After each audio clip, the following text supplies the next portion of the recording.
The founding of the New Age movement can be traced back to the 19th century in Theosophy. This is the group that largely popularized this belief that we are heading out of the age of Pisces and into the astrological age of Aquarius, which to them will be an age of unity of humanity, an age of enlightenment, a spiritual age of consciousness, so to speak.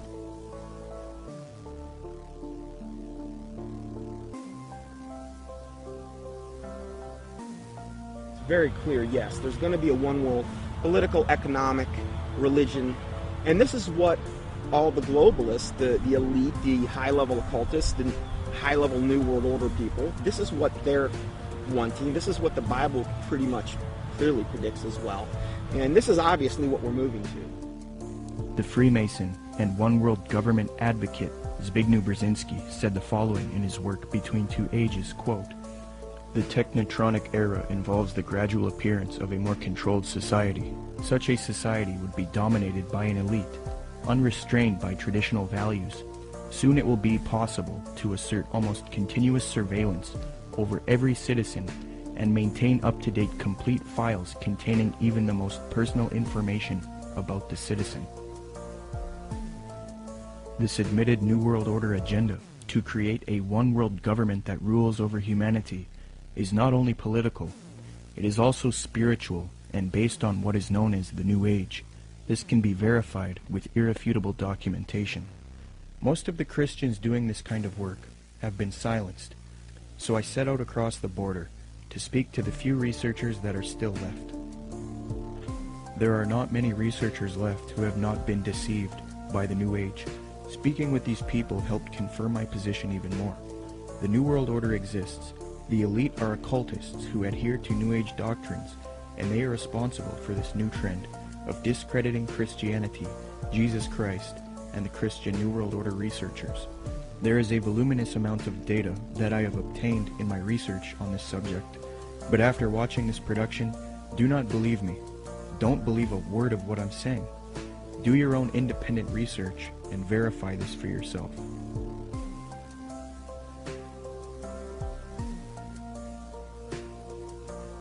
The very word secrecy is repugnant in a free and open society, and we are, as a people, inherently and historically opposed to secret societies, to secret oaths, and to secret proceedings. For we are opposed around the world by a monolithic and ruthless conspiracy. Here's the way they look at it. Here's their metaphor. Adam and Eve were held prisoner in the Garden of Eden by an unjust, cruel, and vindictive God.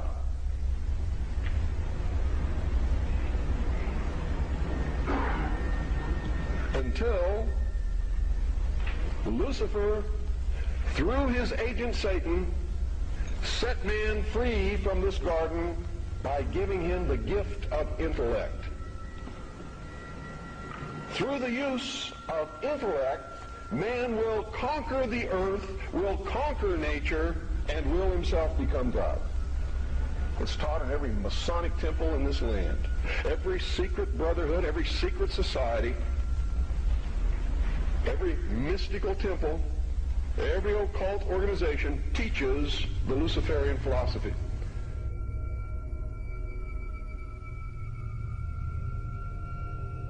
To understand the New World Order and the New Age worldview, we must go back into history and examine its origins. But first we must define our terms.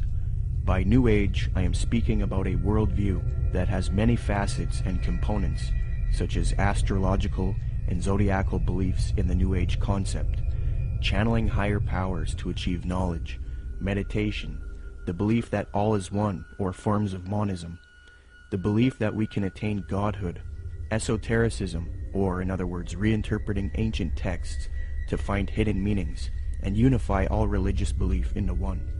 The belief that we need a one-world system for the coming age of Aquarius. By New World Order, I am talking about a political agenda to create a one-world system, one-world government, one-world economy, unity of humanity into one organism, control over humanity, and submission of the masses. but today the largest countries of the world have agreed a global plan for recovery and reform. I think a new world order is emerging, and with it the foundations of a new and progressive era of international cooperation. To understand what is going on today with respect to the New World Order and the New Age movement, we must have recourse to the 19th century organization called the Theosophical Society. This organization in particular, among others, is largely responsible for the modern New Age movement and the political doctrine known as the New World Order. The founder of this organization was a woman named Helena Petrovna Blavatsky. Born August 12, 1831, Helena Blavatsky was very interested early in her life in the supernatural and the mythological. From 1848 to 1858, Blavatsky would travel the world to ascertain an understanding of the religious traditions of the world. She claimed to have traveled to South America, Egypt, Canada, France, Greece, Mexico, Tibet, India, Germany, and England during this time. It is said that during this travel she learned many mysteries, secrets, and occult knowledge from every walk of life. With all of this new esoteric information in her mind, she moved to New York in 1873. Then in 1875, she formed an occult organization called the Theosophical Society. She founded this society with two men, Colonel Henry Steele Alcott and William Quan Judge. According to Alcott, Theosophy already had thousands of members and branches all over the world by 1885. After New York, Blavatsky and Alcott established the Theosophical headquarters in India, and the membership roster grew increasingly as time went on. Blavatsky's influence came from her writings. Her first book was entitled Isis Unveiled, published in 1877. She started a magazine in 1887 called Lucifer Magazine. Her principal work, The Secret Doctrine, was then published in 1888. She then wrote The Key to Theosophy and The Voice of Silence. These works are now famous, and contained in these writings are the doctrines that helped mold the New Age movement to what it is today. It is said that part of Blavatsky's book, The Secret Doctrine, was channeled to her through an ascended master or highly evolved being called Kuthumi, who spoke to her. Belief in these ascended masters who communicate to humanity is very crucial when studying the New Age. We will look at that doctrine later. The age concept that says humanity is leaving the age of Pisces and entering the golden era or age of Aquarius was popularized by Blavatsky. She taught Theosophists, at any rate, some of them who understand the hidden meaning of the universally expected avatars, messiahs, socioshis, and Christs, know that it is no end of the world, but the consummation of the age, i.e. the close of a cycle, which is now fast approaching. Again, the messianic cycle of the man connected with Pisces. It is a cycle, historical, and not very long, but very occult, lasting about 2,155 solar years. It occurred 2,410 and 255 BC, or when the equinox entered into the sign of Ram, and again into that of Pisces. When it enters in a few years the sign of Aquarius, psychologists will have some extra work to do, and the psychic idiosyncrasies of humanity will enter on a great change. These Theosophists teach that Jesus was simply a representation of the age of Pisces, and that he was an initiate into the mystery schools, or cults of spiritual teachers and masters. They teach people that the new age of Aquarius is going to be that of a utopia, where the world unites into a one-world system, the exiting out of Jesus' age, and the entering into a new world teacher's age. They say each age is accompanied by a great world teacher, be it Buddha, Jesus, etc. So for the advent of the age of Aquarius, they claim a new world teacher will guide humanity into it. Blavatsky was reluctant to fuse these theosophic beliefs with politics, however. Nonetheless, she still advocated monism and a one-world brotherhood, or uniting, of mankind. In Blavatsky's book, The Key to Theosophy, she lists three main goals of theosophy: universal brotherhood of humanity without distinction of race, color, or creed; to promote the study of the world's religions, and to investigate the hidden mysteries of nature.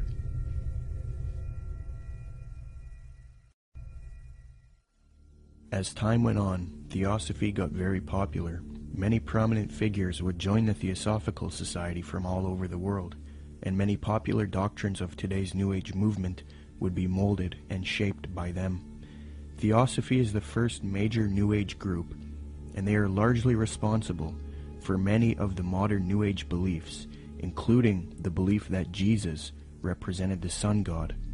After studying the occult and the esoteric in depth, I have come to the conclusion that the Zeitgeist movement and the Zeitgeist films are based on Theosophy, Freemasonry, and the New Age.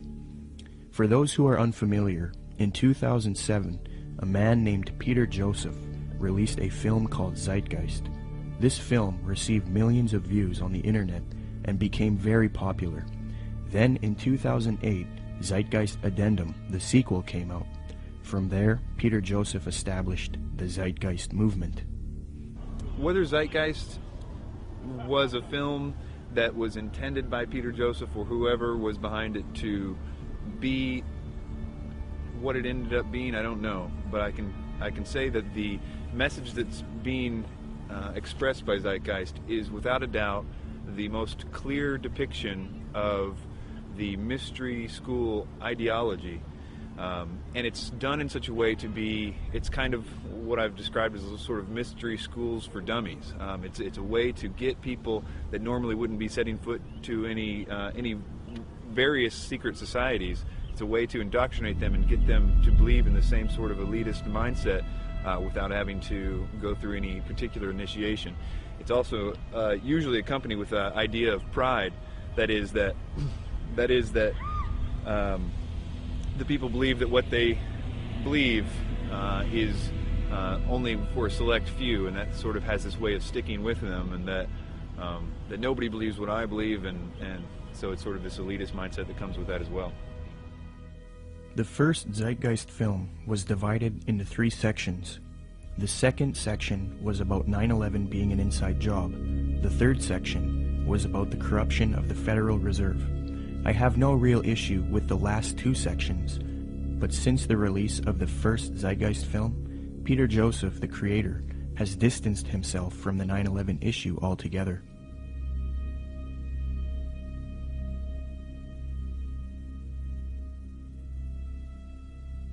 This makes me wonder if the only reason he spoke about 9/11 in the first film was to get the 9/11 Truth movement on board with his agenda. The first section of the film is what I have an issue with.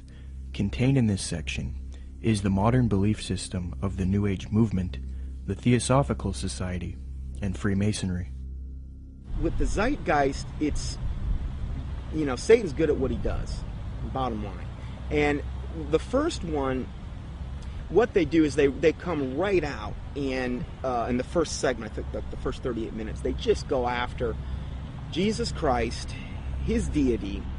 Basically, what they try to do is convince everyone that Jesus Christ is just a knockoff of Horus and a lot of the other pagan deities, and they try to draw all these parallels and similarities. These parallels and similarities have all been debunked by Bible scholars and things. In fact, I think there's even a couple challenges up on the internet, the Zeitgeist Challenge, where they offer money if they can actually. So they've been debunked. I've done, oh my word, I don't know how many teachings debunking both movies.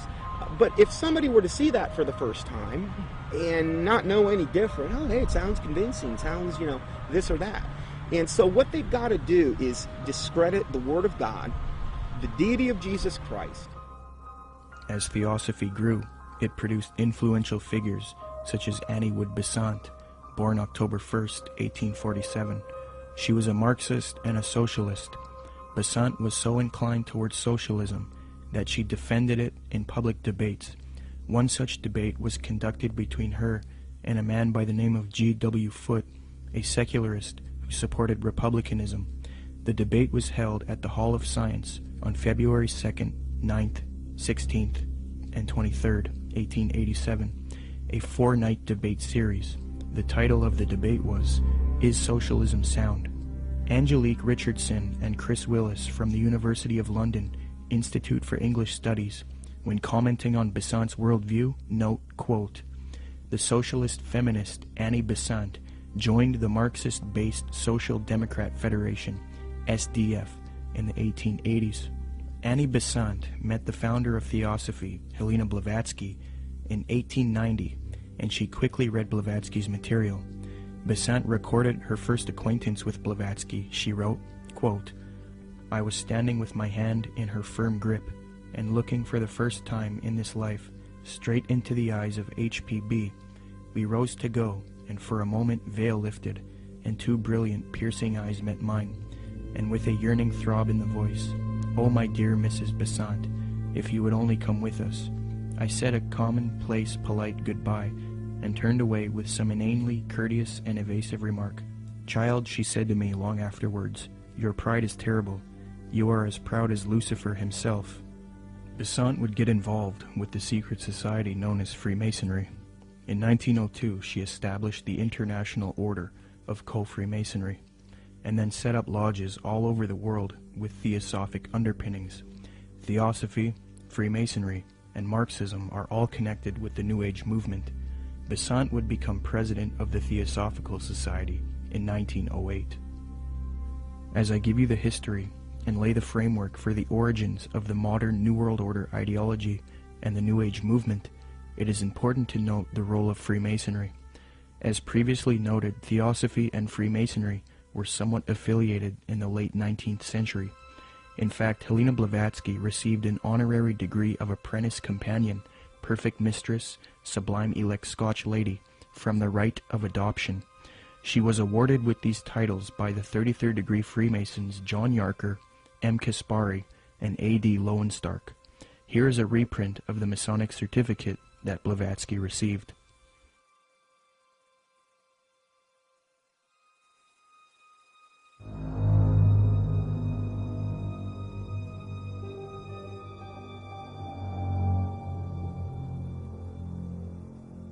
There are many different views on the origins of Freemasonry. I will present the one which I feel is the most evidenced and well documented.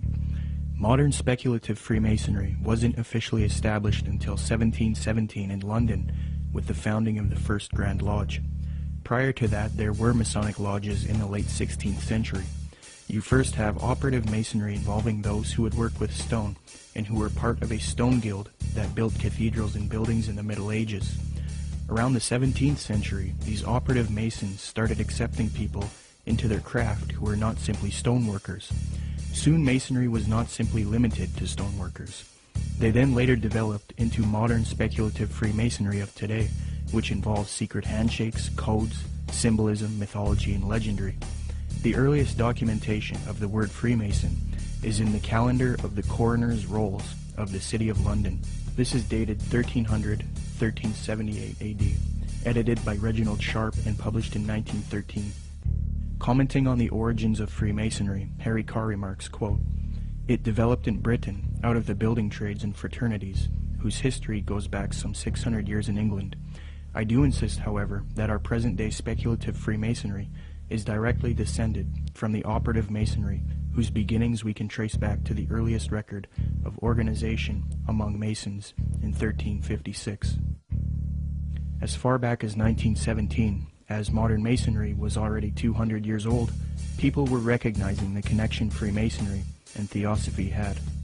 In the 1917 work Heresies Exposed, W. Host remarks, quote, "Freemasonry viewed doctrinally is Theosophy." With respect to the previously mentioned Zeitgeist films and the Zeitgeist movement, I will demonstrate that after a thorough study into these teachings of Theosophy and Freemasonry, it becomes quite clear that this film and movement, which has captivated so many truth seekers, is nothing more than the externalization of Theosophy, Freemasonry, and the New Age to the public. This is important because if it turns out that Zeitgeist is leading people into Theosophical and Freemasonic ideologies, it means that rather than standing against the New World Order One World Government agenda, like the anti-New World Order movement is supposed to be doing, truth seekers are actually associating themselves with ideologies and organizations that are connected to the New World Order, which I will also demonstrate. I will now qualify this hypothesis since I have laid the foundation for Theosophy and Freemasonry. Theosophists and Freemasons, as part of their esoteric doctrine, taught that Jesus was the sun god, the S-U-N, in the sky, and that he was based on the age of Pisces within the zodiac.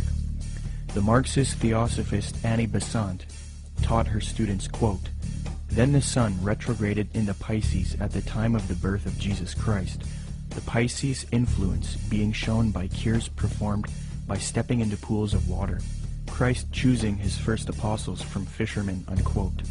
Similarly, the founder of Theosophy, Helena Blavatsky, taught, quote, "Ichthus, a fish. Some of his early disciples were fishermen. Pisces, a conventional shape for the fish," unquote. The notorious Freemason Manly Palmer Hall taught, quote, "During the age of Pisces, the fish was the symbol of divinity, and the sun god fed the multitude with 2 small fishes." In another context, Blavatsky reinforces Theosophy's belief about Jesus, quote, "For the salvation of the world, this was the sun, shorn of his golden rays, and crowned with blackened ones, symbolizing this loss as the thorns. Jesus and even Apollonius of Tyana were but epitomizers of the history of the sun." These doctrines are very sacred to Theosophists and Freemasons. The first section of the first film, Zeitgeist, externalizes these same Theosophic and Freemasonic beliefs, fringe views that historians and scholars dismiss. Zeitgeist repeats, quote, "Jesus is the Son of God. Now Jesus is the figure who ushers in the age following Aries, the age of Pisces," unquote.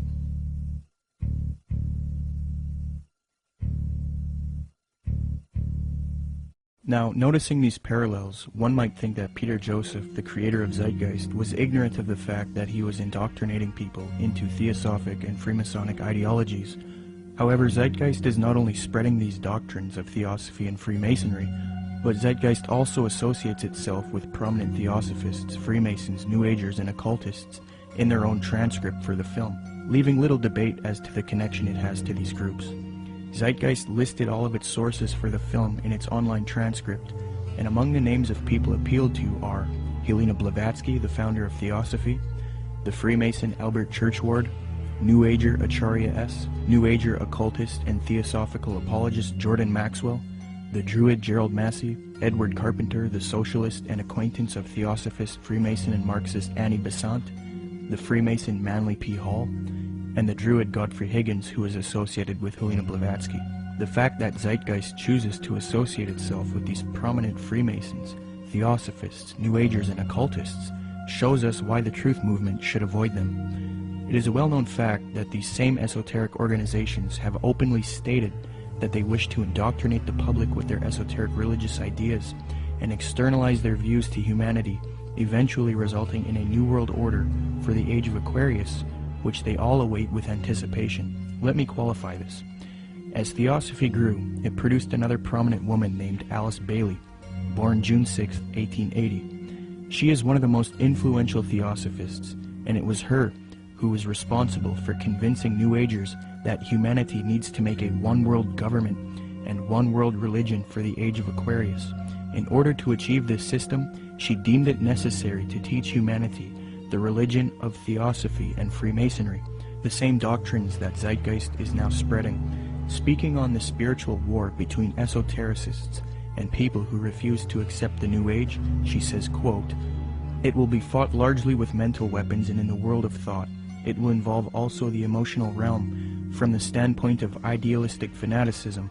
This inherent fanaticism will fight against the appearance of the coming world religion and the spread of esotericism. It must not be forgotten that only those souls who are on the probationary path, or the path of discipleship, will form the nucleus of the coming world religion. There is no question, therefore, that the work to be done in familiarizing the general public with the nature of the mysteries is of paramount importance at this time. When the Great One comes with his disciples and initiates, we shall have the restoration of the mysteries and their exoteric presentation as a consequence of the first initiation."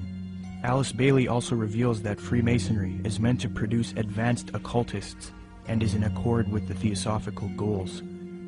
Quote, "The Masonic movement, when it can be, divorced from politics and social end, from its present paralyzing condition of inertia, will meet the need of those who can and should wield power.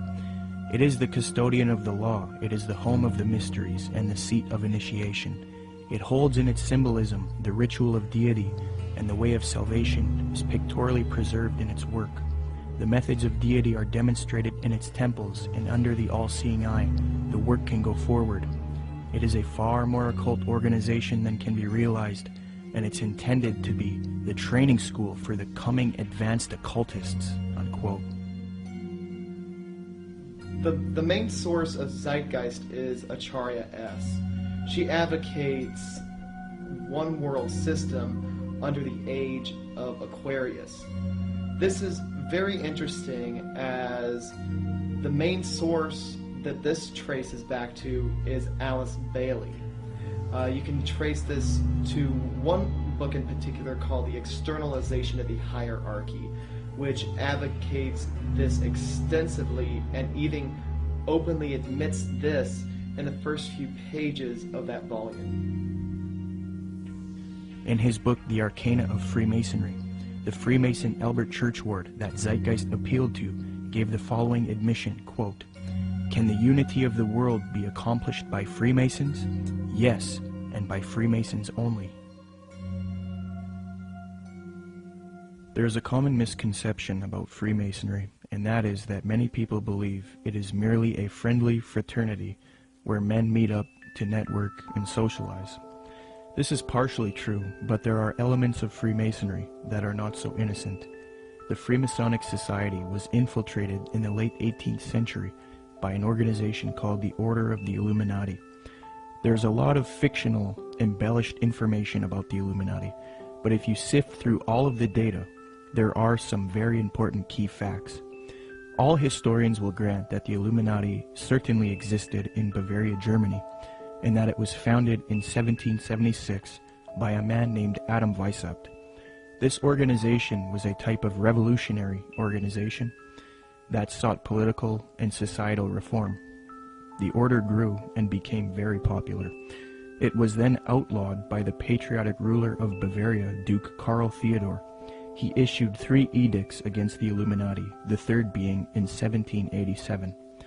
Illuminati writings were discovered after raids of castles and arrests of members.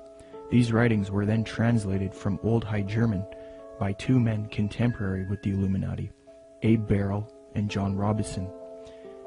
The writings were published in their works, Proofs of a Conspiracy and Memoirs Illustrating the History of Jacobinism. The writings revealed that the Illuminati wanted a one-world system ruled by them, the overthrow of religion, and the infiltration of Freemasonry to achieve this, so that they could operate under another name and occupation. The founder of this order, Adam Weishaupt, stated, quote, "Do you realize sufficiently what it means to rule in a secret society, not only over lesser or more important of the populace, but over the best of men, over men of all ranks, nations, and religions, to rule without external force, to unite them indissolubly, to breathe one spirit and soul into them, men distributed over all parts of the world." The prolific Freemasonic author and historian Albert Mackey reports, quote, "To give the order a higher influence, Weishaupt connected it with the Masonic institution, after whose system of degrees and esoteric instruction and of secret modes of recognition it was organized. The order at first was very popular, and enrolled no less than 2,000 names upon its registers, among whom were some of the most distinguished men of Germany. It extended rapidly into other countries, and its lodges were to be found in France, Belgium, Holland, Denmark, Sweden, Poland, Hungary, and Italy. The original design of Illuminism was undoubtedly the elevation of the human race, but it cannot be denied that in the process of time, abuses had crept into the institution, and that by the influence of unworthy men, the system became corrupted. So fused with Freemasonry in the 18th century was the doctrine of elitism and globalization, the overthrow of religion, namely Christianity. The question is, did the Illuminati cease to exist after it was outlawed in Bavaria, or did it live on? According to historians like Mackey and others, the Illuminati infiltrated Masonic lodges all over Europe before it was persecuted by the Bavarian government. So with that in mind, How could the Bavarian government stop this order if it was already all over Europe? The answer is they couldn't have. The Illuminati was too big, and thus it continued under Freemasonry. The French historian Henry Martin reports, quote, Vicept proposed as the end of Illuminism the abolition of property, social authority, nationality, and the return of the human race to the happy state in which it formed only a single family, without artificial needs, without useless sciences, every father being priest and magistrate. President George Washington himself was convinced that the Illuminati existed after 1785, when it was outlawed in Bavaria. He corresponded with the Reverend named G.W. Snyder, voicing his concerns about the Illuminati. This was written 13 years after the Illuminati was outlawed in Bavaria. George Washington states, quote, I have heard much of the nefarious and dangerous plans and doctrines of the Illuminati. It was not my intention to doubt that the doctrines of the Illuminati and the principles of Jacobinism had not spread in the United States. On the contrary, no one is more truly satisfied of this fact than I am. The idea that I meant to convey was that I did not believe that the lodges of Freemasons in this country had, as societies, endeavored to propagate the diabolical tenets of the first or the pernicious principles of the latter, if they are susceptible of separation, that individuals of them may have done it, or that the founder or instrument employed to found the democratic societies in the United States may have had these objects and actually had the separation of people from their government in view, is too evident to be questioned. From President Washington, we learned that he believed the Illuminati was nefarious and dangerous. He had little doubt about the Illuminati spreading to America by 1798. He was truly satisfied, or in other words, convinced of this fact. He thought it was too early for whole Masonic lodges to be striving for Illuminati objectives, but he did believe individuals within American lodges were certainly doing so. He believed the founder or instrument used to found the democratic societies in the USA may have had Illuminati objectives in mind, and that they had the separation of the people from their government in view. According to Washington, these things are too evident to be questioned. That same year, the president of Yale University, Timothy Dwight IV, spoke out against the Illuminati. Quote, the great and good ends proposed by the Illuminati as the ultimate objects of their union are the overthrow of religion, government, and human society, civil and domestic. Joseph Willard, the president of Harvard University, said in a speech in New Hampshire, quote, there is sufficient evidence that a number of societies of the Illuminati have been established in this land of gospel light and civil liberty, which were first organized from the Grand Society in France. They are doubtless secretly striving to undermine all our ancient institutions, civil and sacred. These societies are closely leagued with those of the same order in Europe. They have all the same objects in view. The enemies of all order are seeking our ruin. Should infidelity generally prevail, our independence would fall, of course.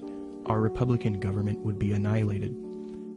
Speaking on this new Freemasonry that was infiltrated by Illuminati elitist doctrines, John Quincy Adams, the 6th President of the United States, remarked, quote, I do conscientiously and sincerely believe that the order of Freemasonry, if not the greatest, is one of the greatest moral and political evils. Because this Illuminati doctrine of globalization and societal reform was fused into Freemasonry, later prominent Masons started voicing their anticipation of a new world order, one world system.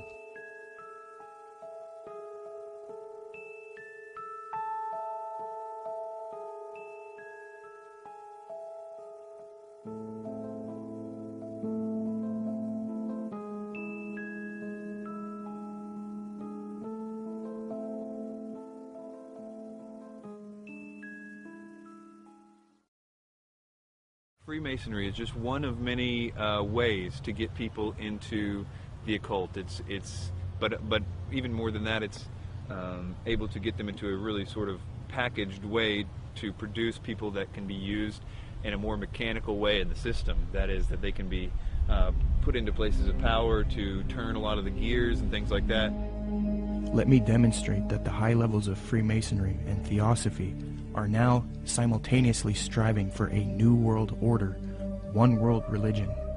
Their dogma is that for the upcoming age of Aquarius, humanity needs to unite into a one world government or new world order. The former Supreme Grand Master of the Fraternity of the Rosy Cross, or FRC, Reuben Swinburne Plimer, wrote in his work Ancient Mystic Oriental Freemasonry, quote, "Mystic Masonry is not only the key to the religion taught to all men in all ages from the very beginning of conscious life up to the present, but it holds the keys to these religious and is, in fact, the very repository of religion itself. It has for its object the uniting of mankind into a universal brotherhood." The 19th and 20th century Freemason and Rosicrucian Arthur Edward Waite admitted that secret societies he was involved with control political, scientific, and religious affairs. Waite believed that these societies always existed in every nation and are connected to modern societies, which I believe can be disputed. But nonetheless, he stated the following in his work, The Real History of the Rosicrucians, quote, "Beneath the broad tide of human history, there flow the stealthy undercurrents of the secret societies, which frequently determine in the depths the changes that take place upon the surface. These societies have existed in all ages and among all nations, and tradition has invariably ascribed to them the possession of important knowledge in the religious, scientific, or political order, according to the various character of their pretensions," unquote.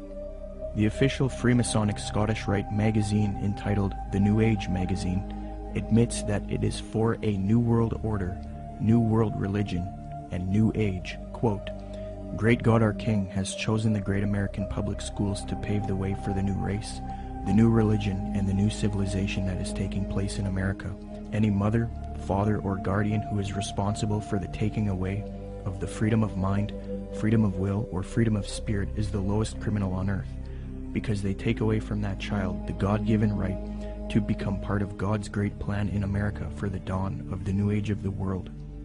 33rd degree Freemason Manly Palmer Hall advocated world government, quote, "The new Atlantis sets forth an ideal government of the earth.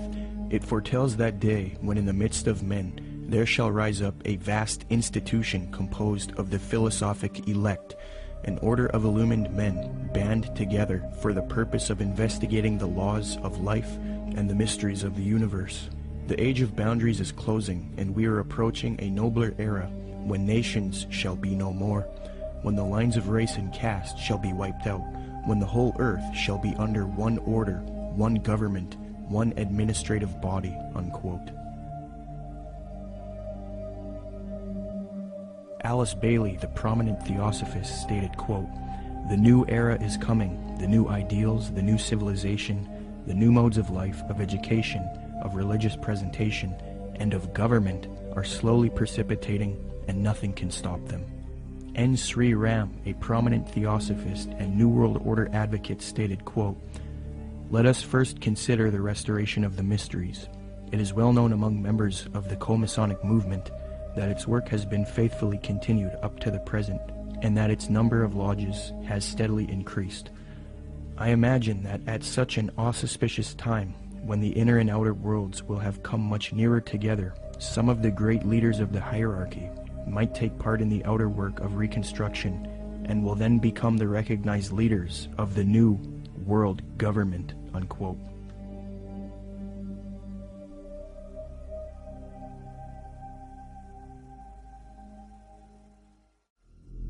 Now, this was written by Manly P. Hall.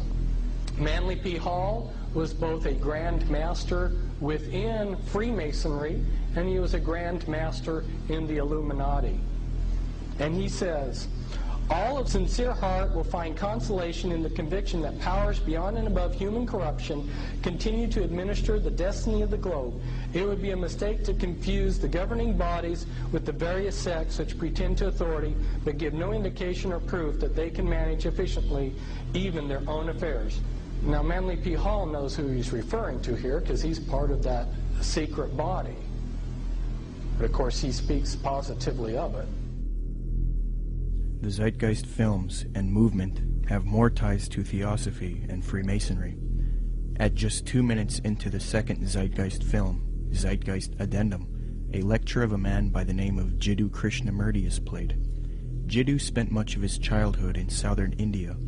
Jiddu's father was a member of the Theosophical Society in southern India.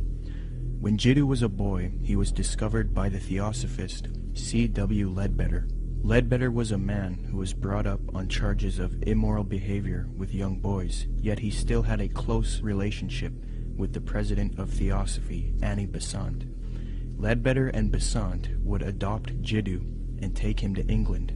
They raised him and brainwashed him into the Theosophic esoteric teachings. They were convinced that he was their return of the Christ and that he would lead humanity into the age of Aquarius as the world teacher for the New Age. Jiddu thought he was the Christ for many years due to being brainwashed, and he would give lectures speaking with authority on esoteric and occult matters. However, Jiddu became reluctant, and after many years decided not to be the Christ of Theosophy. He was a false Christ, and he later departed from Theosophy. He did retain connection with Theosophists, and devoted the later part of his life to giving lectures on New Age spirituality. He authored many books on the subject as well. The fact that Zeitgeist would include this man in their film, knowing his deep connection with Theosophy, should demonstrate to everyone the New Age esoteric nature of the Zeitgeist films and movement. One of the main claims of Zeitgeist is that the gospel story of Jesus is derived from the stories of previous pagan gods. They attempt to draw parallels between Jesus and these other gods to try to show that the story of Jesus is just a copycat story. Subsequently, these claims have all been debunked by scholars and historians. Zeitgeist appealed to Acharya S. for this theory. These claims can be found in her book, The Christ Conspiracy. Interestingly, it was the founder of Theosophy, Helena Blavatsky, and the Marxist Theosophist Annie Besant who popularized these types of arguments and inserted them into the New Age movement. The emphasis is removing uniqueness from Jesus Christ and Christianity, because to the New Ager, humanity is leaving Jesus' age of Pisces, which they believe is now evil. According to them, many people are still stuck believing in Christianity, holding the world back from their new spirituality. So what better way to fix this problem than to discredit the avatar of the previous Piscean age, Jesus Christ? They will even go as far as to say Jesus never existed in order to lead people away from Christianity. Thus the masses are now on board with the new Aquarian world order. Even modern New Agers around today will utilize this deception. New Age spokesman and disciple of Alice Bailey in Theosophy, Benjamin Krem, states, quote, "The 5 major initiations which take one to liberation have their symbolic enactment in the life of Jesus.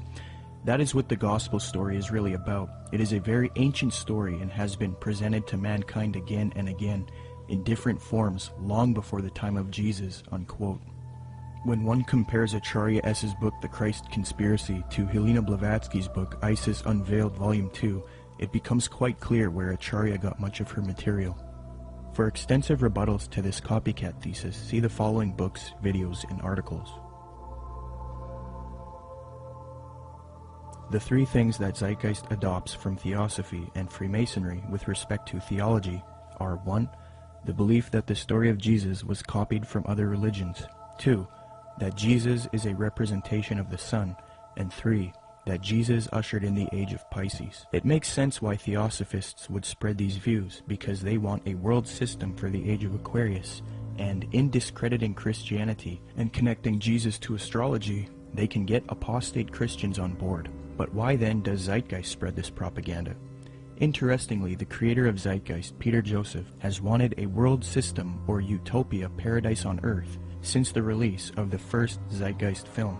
And as far as the spiritual aspect of life, you know, we're all pure spirituality. Of course there's something outside of understanding, because we're just a fragment inside this larger whole. I end Zeitgeist with a very positive note. We're talking about the consciousness, the whole consciousness, because you can scientifically orient yourself and even more importantly, spiritually orient yourself into a collective consciousness to realize that we're all one organism. And the moment people stop dividing themselves up and generating religious division, political division, the moment people stop fighting amongst themselves is the moment paradise will dawn. Similarly, Zeitgeist's main source, Acharya S., has advocated the New Age of Aquarius that the elitist Theosophists and Freemasons await in her 1999 work, The Christ Conspiracy, quote, "But the future is now, and the maneuvers are being unveiled. As far as Christianity's role in this new age, Carpenter states, quote, Christianity, therefore, as I say, must either now come frankly forward and acknowledge its parentage from the great order of the past, seek to rehabilitate that, and carry mankind one step forward in the path of evolution, or else it must perish. There is no alternative. Despite the vilification of the so-called New Age movement, the fact is that we are entering into a new age. The age referred to in the gospel tale is that of Pisces, and through contrivance and duplicity, coercion and slaughter, the fish god Jesus, the Piscean solar avatar, has indeed been with us, but now it is the close of the age, and his time is over. As Hancock says, we live today in an astrological no man's land, at the end of the age of Pisces, on the threshold of the new age of Aquarius. Traditionally, these times of transition between one age and the next have been regarded as ill-omened. Ill-omened verily, as the ongoing destruction of the earth and the endless warfare over ideology will indeed produce the Armageddon so long awaited and planned by those who cannot live for today but must look towards an afterlife. By realizing the cultural unity revealed behind the Christ conspiracy, however, humanity can pull together and prevent this fall to create a better world.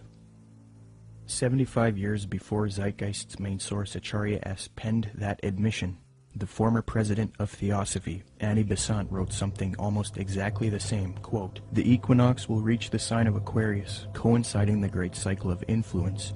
We can indeed hope to put a complete end to all the influence of the past cycle, with its tyranny, slavery, war, and cruelty.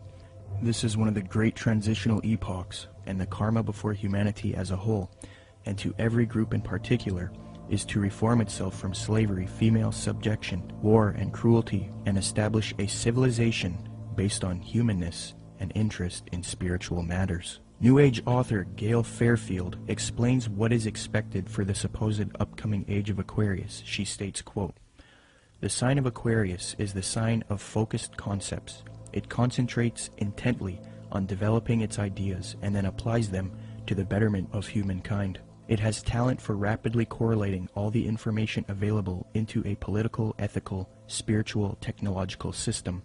Aquarius creates optimal features for individuals and for humanity because it needs alternatives, possibilities, and something to move towards. Overall, Aquarius is a reformer and visionary working to create its utopia, unquote.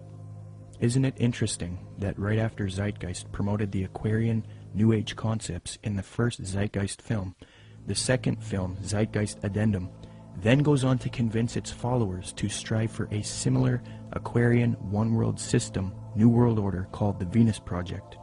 Indeed, the solution offered by the film Zeitgeist Addendum is that humanity needs to unite into the very same thing that Theosophy and Freemasonry wants it to unite into, a one-world universal esoteric brotherhood of humanity. A new world order. I think that the coming new system that the occultists speak of it's really crucial to understand that what they're talking about is not going to look like what we think the New World Order's control grid will look like. They believe that the utopia will be one of a spiritual utopia, one that's free of wars and religion. It's easy for a lot of people to have idealistic views about it.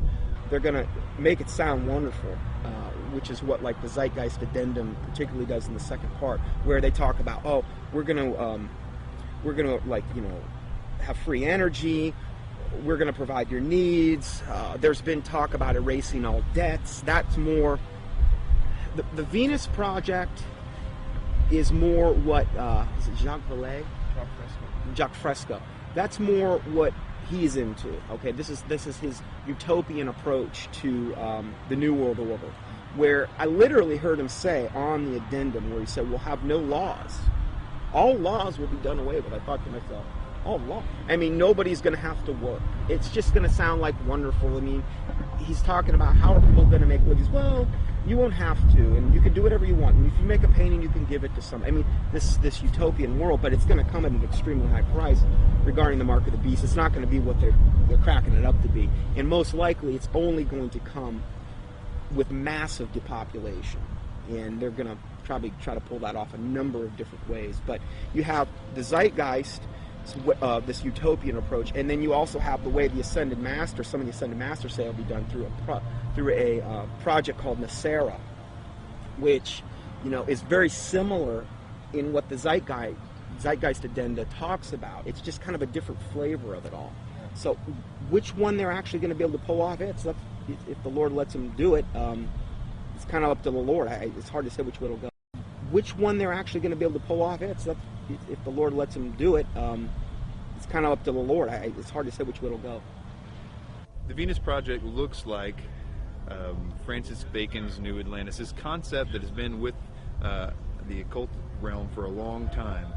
Whether they call it the New Atlantis or whether they call it some coming utopia or some Platonic version of the New Age, the New World Order, a lot of people, those terms were viewed in a completely different context that I think a lot of us in the truth movement see the New World Order. It's a totally different thing that they're hoping will happen.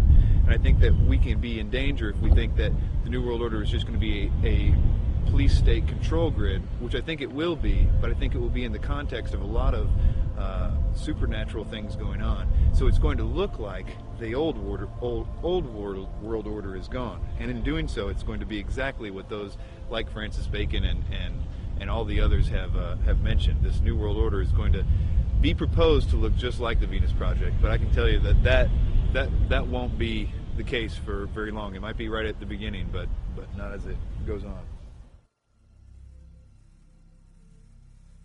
According to the New Agers, Theosophists, as well as many elitists and Freemasons, there exists a group of highly evolved men and women called the Masters of Wisdom. These powerful groups claim that Buddha, Krishna, Muhammad, and Jesus were all masters of wisdom, and that a being named Maitreya is the leader of these beings, who in turn is subject to the true leader, Sanat Kumara.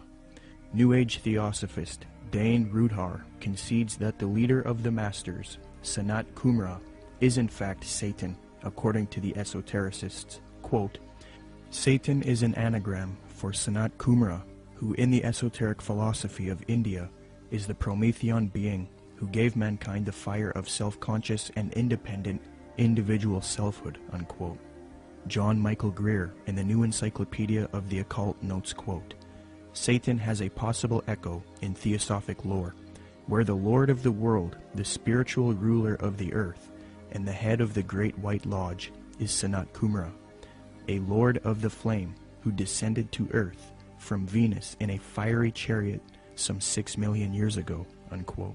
Helena Blavatsky taught her students that it is actually Satan who is God, the Messiah, and that Jehovah is the evil one. She stated, quote, It is but natural, even from the dead letter standpoint, to view Satan, the serpent of Genesis, as the real creator and benefactor, the father of spiritual mankind.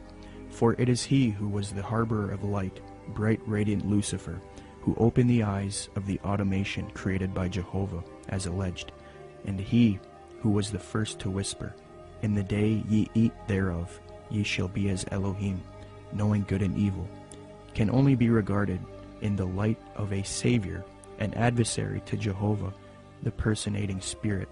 He still remains in esoteric truth, the ever-loving messenger, the angel, the seraphim and cherubim, who both knew well and loved still more, and who conferred on us spiritual instead of physical immortality. The Theosophist H. Alexander Fusel seeks to deify Satan, quote, Satan, then, was originally a divine being destined to carry light and life to the netherworlds. He stands for the gift of free will and self-conscious mind to man, a power which at once seduces and uplifts man, for with free will comes the power to go astray.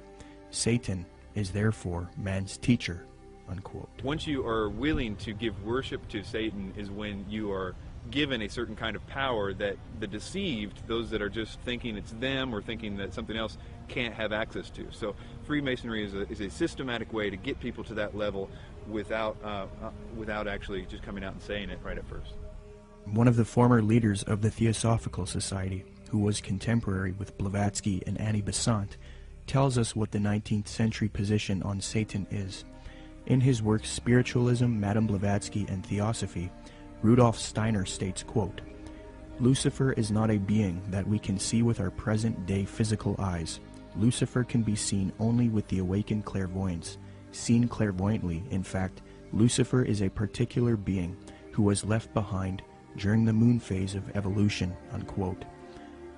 N. Sri Ram, who often gave lectures at the United Nations, a major theosophist and writer for Lucifer magazine, clarifies, quote, "The adversary, or Satan, is no other than Lucifer, the light-bearer, the bright morning star. He is the initiator, awakening the divine faculties of intellect on man.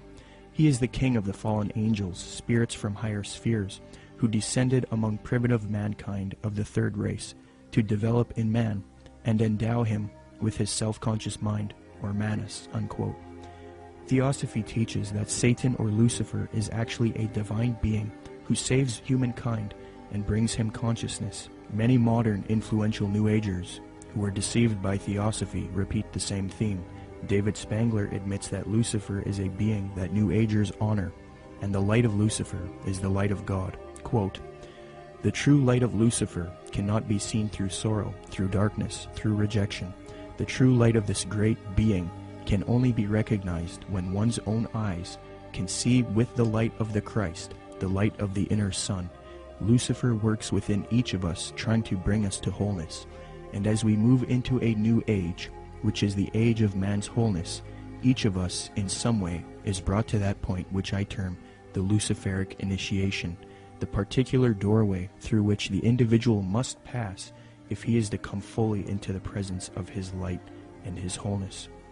Lucifer comes to give us the final gift of wholeness. If we accept it, then he is free, and we are free. That is the Luciferic initiation.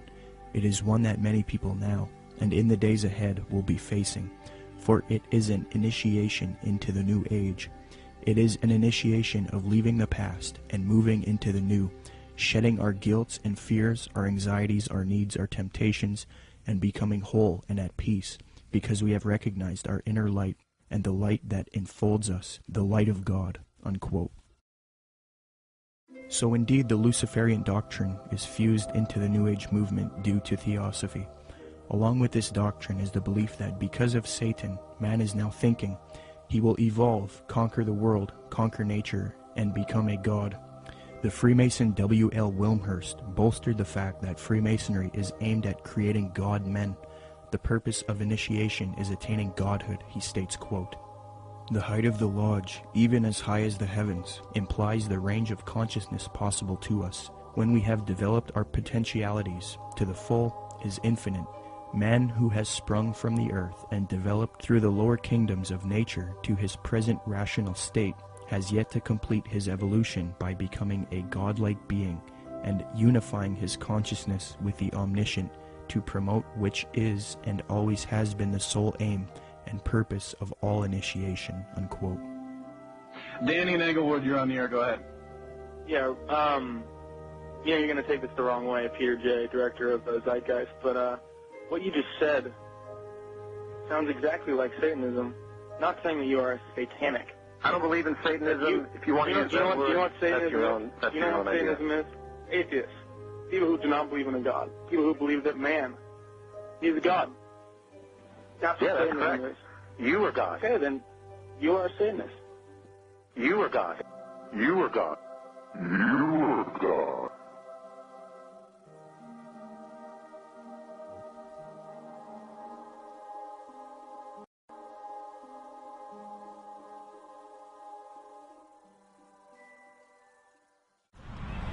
Okay, can you tell us about Benjamin Creme, Maitreya, and the Ascended Masters?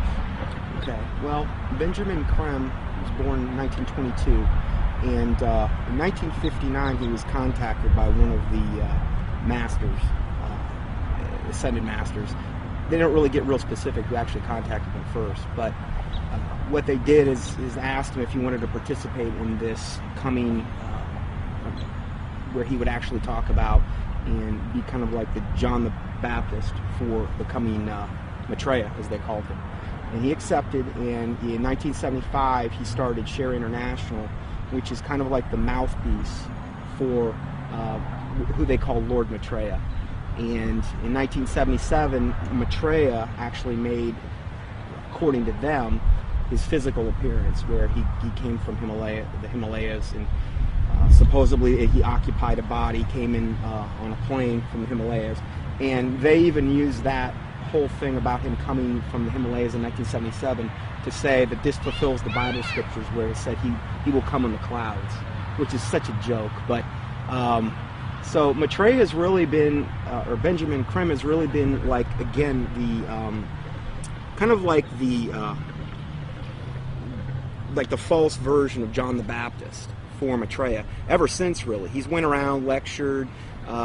He lectures at different and various occult groups. He lectures at Masonic halls and these types of things, places where he feels comfortable at. And he's been trying to herald in Maitreya for a long time. They've made many predictions where, they said, okay, he's most likely going to appear within this time frame, and most of the time they've just got everything wrong. So they'll say, well, he could appear any moment, but we don't really know when.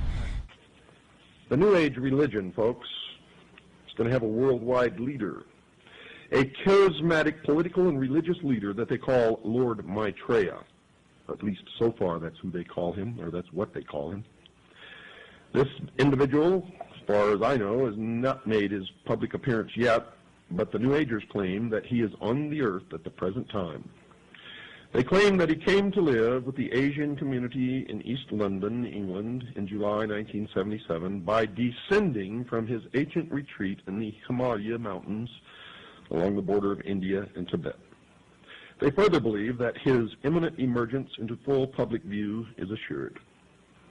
They also claim that this individual is the one that the Christians call Christ, the Jews call the Messiah, the Buddhists call the fifth Buddha, the Hindus call Krishna, and the Muslims call the Imam Mahdi.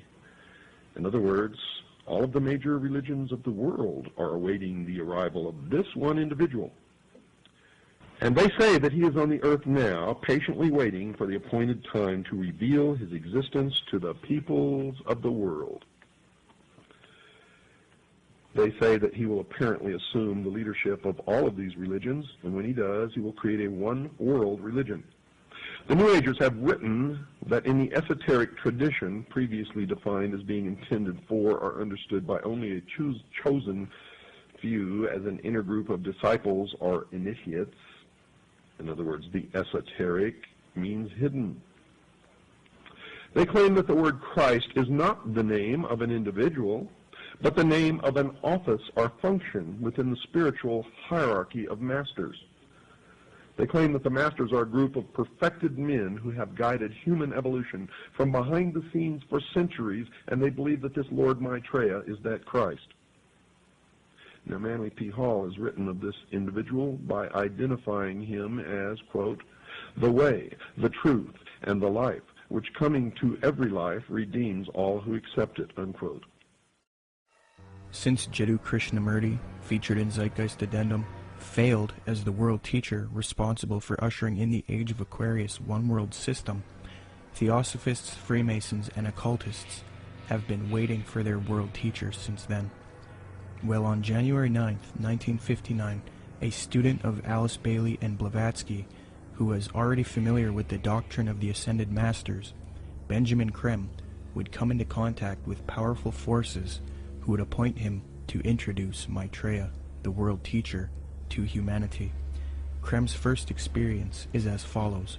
On January 3rd, 1959, Creme became possessed by an energy, and a message from an outside force said to him, "Go to Blackfriars Bridge, south side, Blackheath side, on January 9th, 9:30 p.m.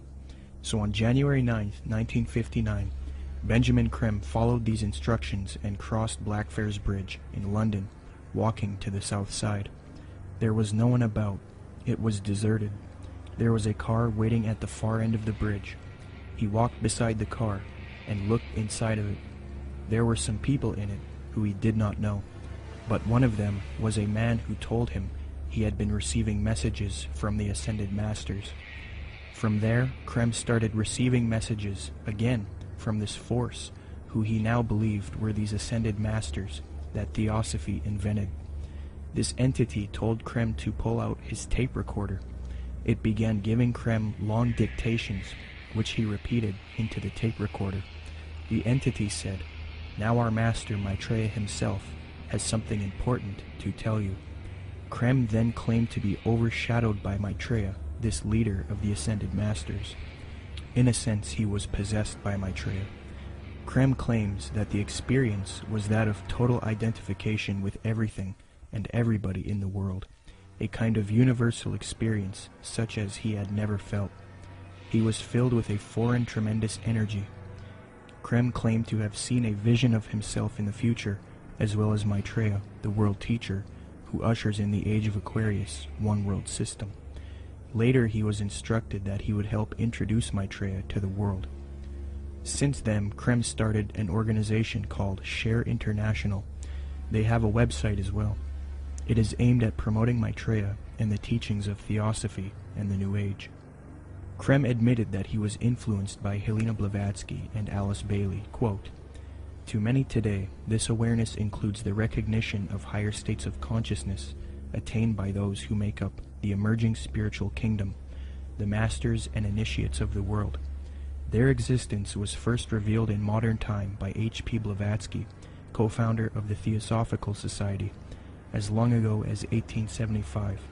A more detailed communication about the masters and their work was given by Alice A. Bailey between 1919 and 1949. In her book The Externalization of the Hierarchy, she revealed the existence of a planned return to physical plane work and activity by this group of enlightened men, which return, I submit, has already begun." I think that what Blavatsky wrote down, even by her own admission, was not written by a ascended master, and I don't think that ascended masters exist. She was being deceived. Regardless of what we think, we have to at least believe her and the others involved in the high levels of the Theosophic movement, that what they got, the core levels, their secret doctrine, was given to them by off-world entities. The research becomes, who are these off-world entities? And this is the other part of that research. Is what those entities said true or not? I understand that it's very poetic. It's very easy and seductive to believe, because when you read some of her stuff or some of the other stuff that's written directly from demonic entities, it's extremely seductive. We must understand that these beings are thousands of years older than us, and they're very smart. We're no match for them. The smartest of us are no match for the intellect of them, but their desire is to deceive us. So we are outmatched in this regard. So that's why it's seductive when we read it. The most current thing that they're doing right now has been since last December, this supposed star sign, which is really, again, they just try to knock off from the Bible as much as they possibly can. This is like a knockoff of the Star of Bethlehem in the Bible. And in that, they're saying that there's going to be these, what they call star-like luminaries in the sky. 4 of them that are in different quadrants of the earth. They're 5 times the size of a football field, according to them. And people are seeing these things, and they've got a whole, up on shareinternational.org, they've got a whole section devoted to this, where people are sending in pictures, there's stars, and what they are, spaceships. That's what they're admitting to at this point. And more people are seeing them, but evidently this is going to be the thing that really, really heralds in Maitreya, up until they have the day of declaration when he makes his public emergence. And this is supposed to be on the major media? Yes. When he makes his big debut, what they've said is they've already secured an interview with a major U.S. TV network, and then one in Japan, I believe, as well. So during this time, he's going to, the day of declaration, supposedly he's going to basically telepathically communicate with masses and masses of people. They supposedly will hear them in their own language. They'll be able to comprehend him. Supposedly they'll feel this infinite love. And there will be many also supposed miraculous healings taking place around the world at the same time. And most likely, this day of declaration will come on the heels of some or multiple cataclysmic events, most likely the first thing being an economic meltdown, which is what he's predicted way back from the 90s. And what does Maitreya promise? What does he want to achieve? What are his goals?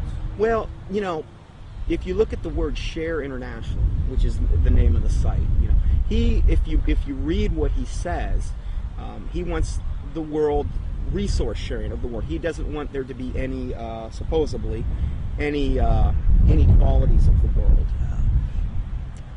You know, you look at what he says that he is. He says that he is the Christ that the Christians are expecting, the Messiah the Jews are expecting, the fifth Buddha the Buddhists are expecting, Krishna the Hindus are expecting, and Imam Mahdi that the Muslims. So he's kind of everything rolled up into one. He's like the total package. He's going to give and be able to unite and put all of the various and different religious systems, the major religious systems, all on the same page. And the Bible says that when the Antichrist comes, he's going to come with all lying, power, signs, and wonders. And he's going to deceive the whole world by which the miracles that he's going to do. So he's taking credit for every single miracle that's going on right now, whether it's a Marian apparition, which would be to him the ascended Master Mary, because he's got a whole band of masters that he's going to be coming with. And so he's taking credit for everything. Every miracle that you're seeing going on in the world right now, whether it's a Catholic miracle, whether it's some type of energizing of the water, whether it's some bleeding statue, whether it's, you know, some Hindu miracle, crosses of light, they've seen those in various churches. He's taking credit for all of that. And I think what we're going to see and what he says we're going to see, in fact, I just read this in their last report, Benjamin Krem has said also with the UFO sightings, he says they're going to increase up until the time when he makes his emergence. And he's going to come on the scene. He's going to be able to explain all of this and try to put everybody on the same page.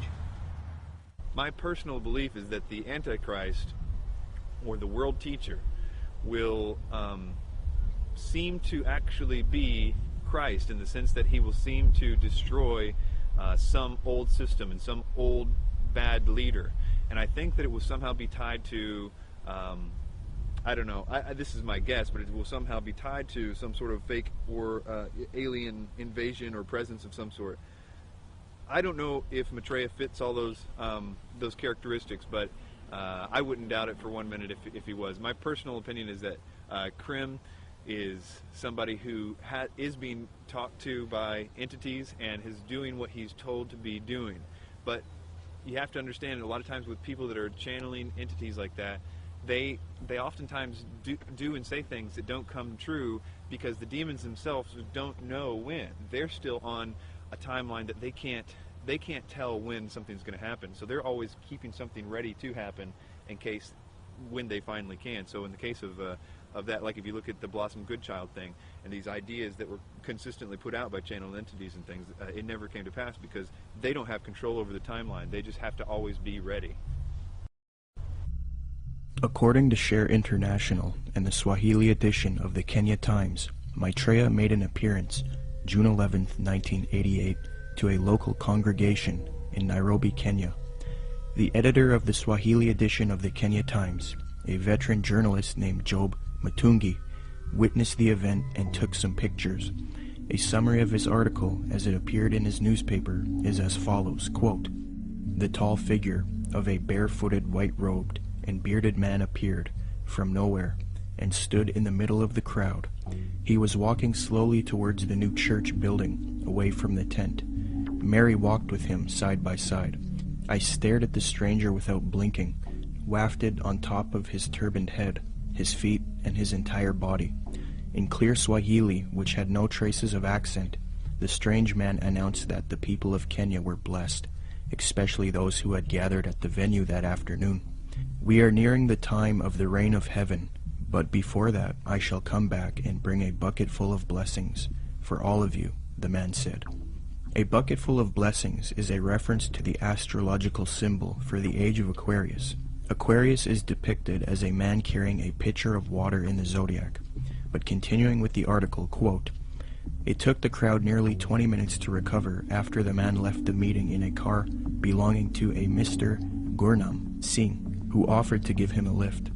But it will probably take Mr. Singh his lifetime to recover from the shock he got 2 minutes later. On reaching the bus terminus, the man informed Mr. Singh to stop the car. On getting out, he walked a few paces beside the road and simply vanished into thin air."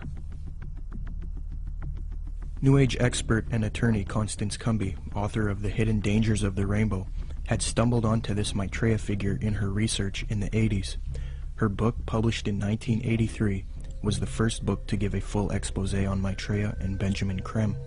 On page 21, she notes a Denver Post interview conducted by Jack Kissling speaking to Benjamin Creme, quote, "Won't the advent of a single world religion annoy the hierarchies of all the current Orthodox religions?" I asked. "More than that," he said with a smile. "They will be shocked. I dare say they will be among the last to accept the Christ." But according to Kissling, Creme said confidently, "It will come because it must. We will begin to live," he said, "as potential gods," unquote. Constance Cumby also notes that Creme is a Luciferian by citing a WLAC radio interview, quote, "In a November 9, 1982 radio interview over WLAC, Nashville, Benjamin Creme told the entire Bible Belt that Lucifer came to planet Earth from planet Venus 18.5 million years ago and made the supreme sacrifice for us," unquote. Constance Cumby had direct contact with Benjamin Creme face-to-face in Detroit, Michigan. I had the opportunity to meet this brave woman, and she showed me the place in which she had attended a lecture by Benjamin Creme.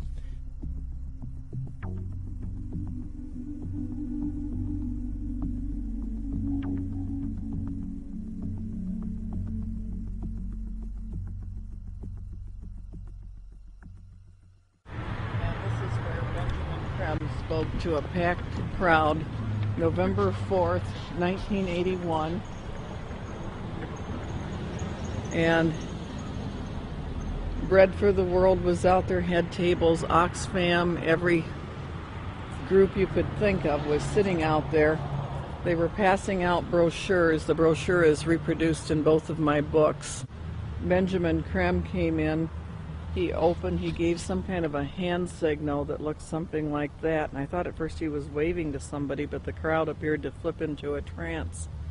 And then he started speaking, and he was rotating his head. I can't even come close to, it was as close to a 180-degree spin of a head as I've ever seen. How his head didn't snap off, I'll never know. And then he started talking and laying out what they were doing, and the crowd was thoroughly under several degrees of hypnosis. I knew many people in that crowd from political circles and social circles in Detroit for many years, and I talked to some of them, and the common denominator was they had all been through one kind of mind control course or another, one type of New Age class or another. I talked to a fellow behind me, Al Banks, and I said, he was a film producer doing much of what you're doing now. And I said, "Al, I know what I'm doing here tonight. What are you doing here?" And he said, "Because, Connie," he said, "I'm taking a course in miracles at Unity." He said, "I've joined Unity. We're all required to take a spiritual growth class. I've taken a course in miracles. It was a class requirement that we be here tonight." And then he said, "You know, Connie, I would have thought a progressive person like you would have joined Unity a long time ago." Well, then I started explaining to him exactly why I haven't, and he snapped, the glaze snapped off his eyes for a little bit. He thanked me for telling him. And then Creme came in and started doing his thing. And at the end of the evening, they had been promised an appearance by Maitreya, the Christ, channeled through Benjamin Creme himself, that Maitreya would speak through Benjamin Creme. And Benjamin Creme asked everybody to join in the recitation of the Great Invocation. I told the woman standing next to me, "I will not say the Great Invocation with you. I will say my own prayer." And she was a nice little prim, proper-looking black lady. Could have been active in any Black Baptist church in Detroit from her appearance. And she said, "No, that's all right, honey. We all have our own paths to God." I said, "The reason I will not say the Great Invocation with you, the scriptures clearly said that the Antichrist would come denying that Jesus was the Christ." I said, "Benjamin Creme has denied it all evening and said Jesus was not the Christ and this Maitreya was." And the woman said what Benjamin Creme had said. She said, "There's been many Christs." I said, "There's been one, and his name is Jesus." And people turned from rows around and looked at me like I was crazy. And So then Benjamin Krem came in and he started the nearly close to 180 degree spin of his neck again. And the crowd's hypnotic trance appeared to deepen, and he started out from the point of light within the mind of God, may light spring forth ever. And I went nice and clear, and I'll tell you, the acoustics in that building are wonderful. I said, Our Father, who art in heaven, hallowed be thy name. Thy kingdom come, thy will be done. And I did that each and every stanza. And they got down to the last part, said, May light and love and power fulfill thee plan on earth, and may it seal the door where evil dwells. And I said nice and loud and clear, I said, May Jesus Christ return to earth and end the evil present in this room tonight. Well, the funniest thing happened, or may I say it did not happen. Benjamin Krem stood there.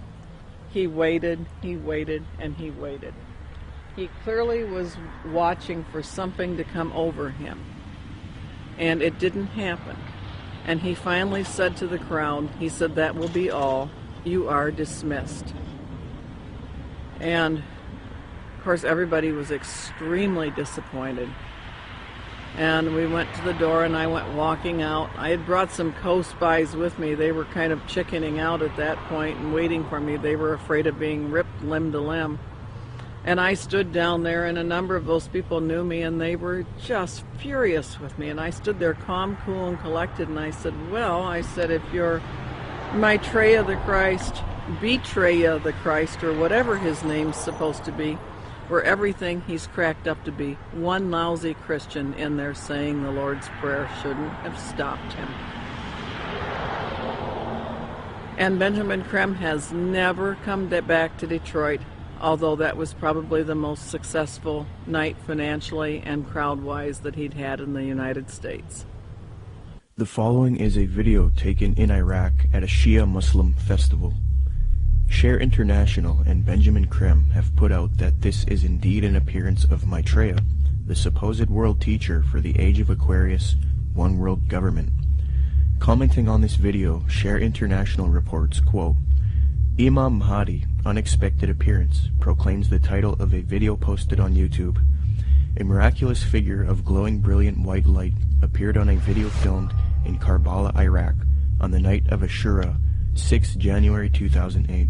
This Shia Muslim ceremony commemorates the martyrdom of the grandson of the Prophet, Hussein, whose tomb is in Karbala.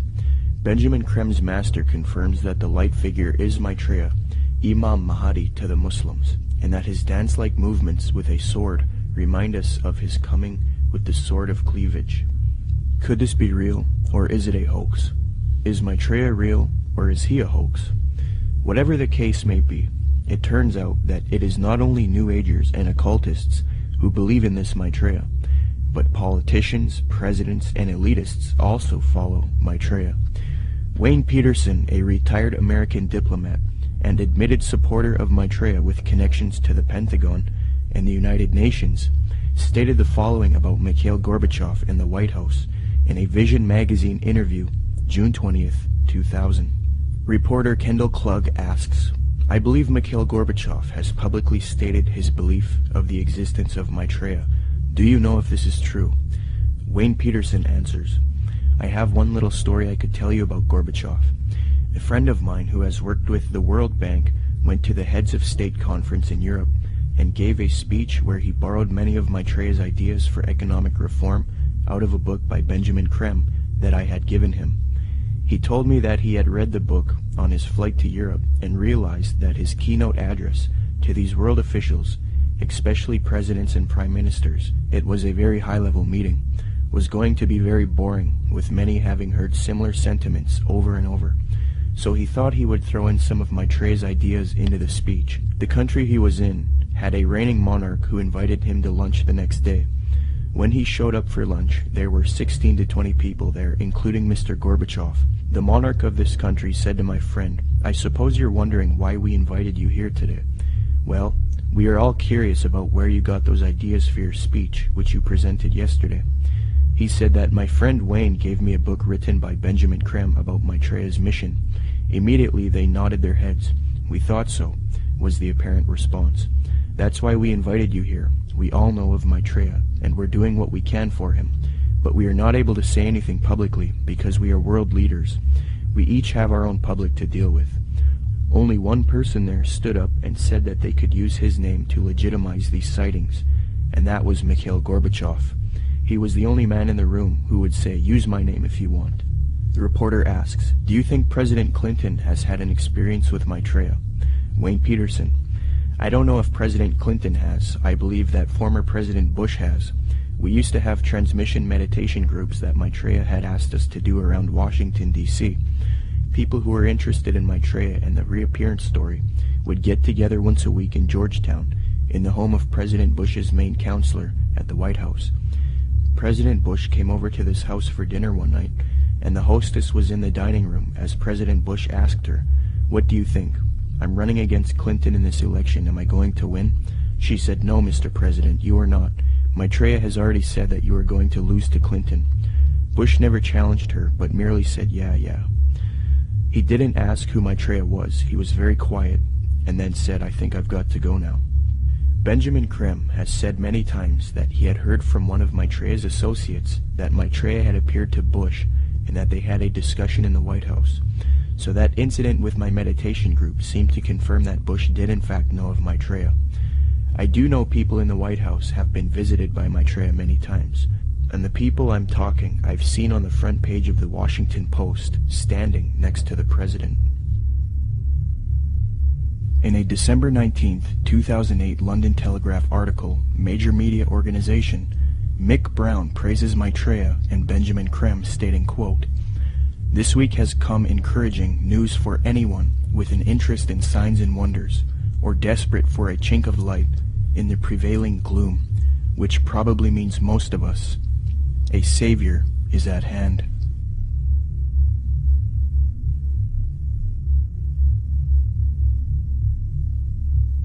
В своем движении в другом направлении, к новому мировому порядку. I think even that does not describe why the world has changed so much and why the world has turned so much toward a new world order and a new kind of civilization. Maitreya is one of the main theosophy in Maitreya. The whole UN movement, the whole Lucis Trust movement, world goodwill, they're going out of the way to try to discredit it and say, well, you know, Jesus, all he really was a disciple of Maitreya. He's still a disciple of Maitreya. Maitreya's over him, and Jesus, they believe what happened is Jesus heralded in the age of Pisces. Now what we're going to be doing is now we need to herald in the age of Aquarius. This is where the New World Order comes in, and this is what Maitreya is going to bring. So we're going to de-emphasize Jesus, and we're going to move over to Maitreya. Jesus is just a disciple of Maitreya anyway, according to them.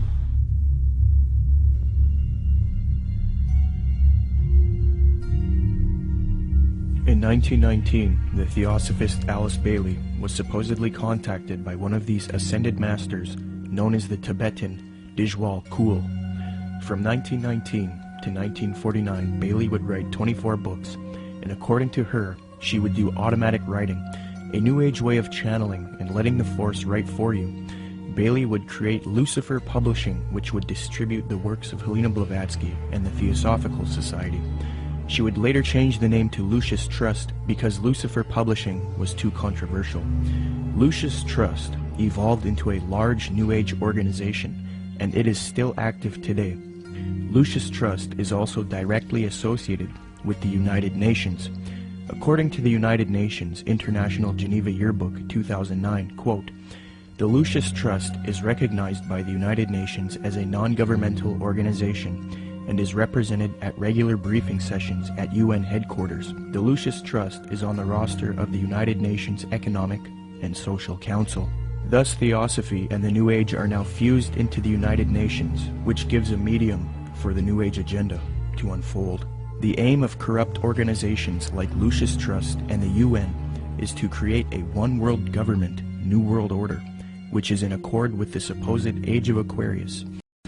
Many high-level elitists have voiced their approval for such a system. Donald Keyes is a high-level New Age leader. Humanity, says Keyes, is, quote, on the verge of something entirely new, a further evolutionary step unlike any other, the emergence of the first global civilization. David Rockefeller, the owner of the Chase Manhattan Bank, called for a New World Order openly in his book Memoirs, quote, for more than a century, ideological extremists at either end of the political spectrum have seized upon well-publicized incidents, such as my encounter with Castro, to attack the Rockefeller family for their inordinate influence they claim we wield over American political and economic institutions. Some even believe we are part of a secret cabal working against the best interests of the United States, characterizing my family and me as internationalists, and of conspiring with others around the world to build a more integrated global political and economic structure. One world, if you will. If that's the charge, I stand guilty, and I am proud of it, unquote. American foreign policy analyst and former Deputy Secretary of State Strobe Talbot advocated globalization and world government in Time magazine, July 20th, 1992 edition. He remarks, quote, here is one optimist's reason for believing unity will prevail over disunity, integration over disintegration. In fact, I'll bet within the next 100 years, I'm giving the world time for setbacks and myself to be out of the betting game, just in case I lose this one. Nationhood as we know it will be obsolete. All states will recognize a single global authority, a phrase briefly fashionable in the mid-20th century, citizen of the world, will have assumed real meaning by the end of the 21st. All countries are basically social arrangements, accommodations to changing circumstances, no matter how permanent and even sacred they may seem at any one time. In fact, they are all artificial and temporary, unquote. Mikhail Gorbachev, previously noted, stated, quote, the threat of environmental crisis will be the international disaster key that will unlock the New World Order, unquote. Gorbachev also remarked, quote, we are moving toward a new world order, the world of communism. We shall never turn off that road, unquote. New Ager and student of Alice Bailey, Robert Mueller, former Secretary General of the United Nations, gave this frightening admission, quote, we must move as quickly as possible to a one-world government, a one-world religion, under a one-world leader, unquote.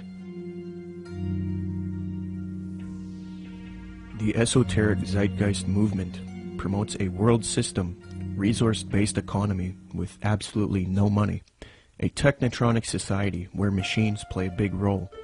The Zeitgeist movement seeks to grow out of capitalism, free markets, profit motive, and scarcity, which they believe are responsible for aberrant behavior. Many people have concluded that the Zeitgeist utopian system is socialistic and communistic. For example, after watching Zeitgeist Addendum, author and political lecturer G. Edward Griffin was convinced that Zeitgeist is advocating a Marxist socialist world system. He states, quote, perhaps the biggest insult to our intelligence is the main theme of the program. It is that profits are the root of all our problems today. That being the case, we must change mankind to reject profit, and we must work together on some other basis.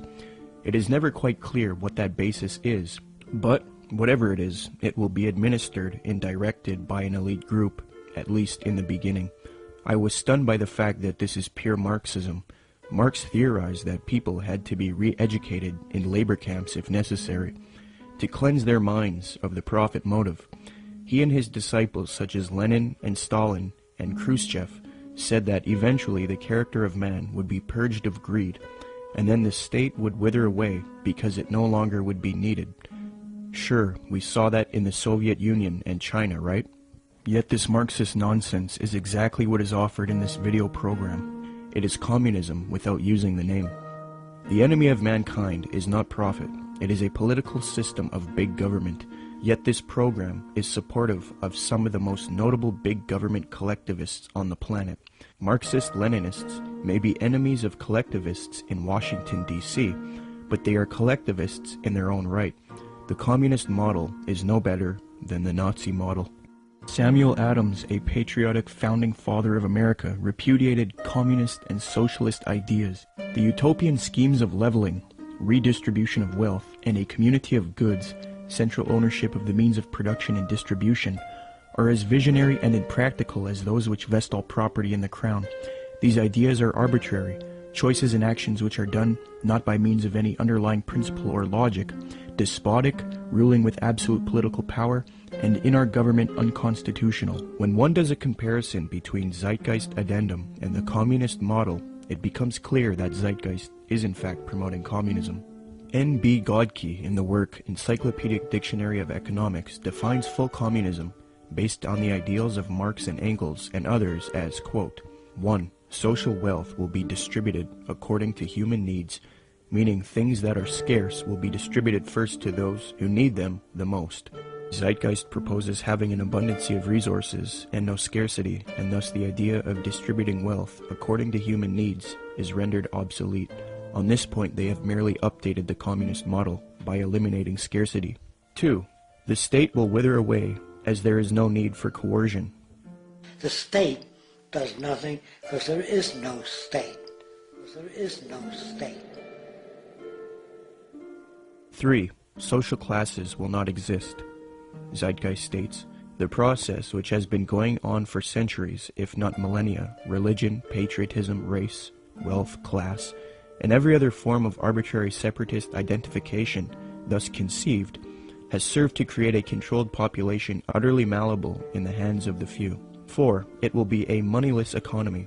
Zeitgeist's associate Jacques Fresco states the system uses no money. 5. It will be a command economy. In other words, government planners decide which goods and services are produced and how they are distributed. According to Zeitgeist, distribution of goods and services without the use of money or tokens would be accomplished by establishing distribution centers. These centers would be similar to expositions, where the advantages of new products are explained and demonstrated. Exhibition centers will display what is new and available and will constantly be updated. So as you can see, a side-by-side comparison between the communist model and the Zeitgeist model shows how similar the concepts are. The Marxist website entitled socialismoryourmoneyback.blogspot.com, after reviewing the Zeitgeist movement and their admissions, stated this on July 26, 2009, quote, "This, surely, is the same as what we call world socialism," unquote. So even the socialists will admit that the Zeitgeist movement is in fact world socialism. Adam Zwas explains, quote, "Communism and the Marxist utopia of a moneyless society where products were distributed rather than sold and bought," unquote.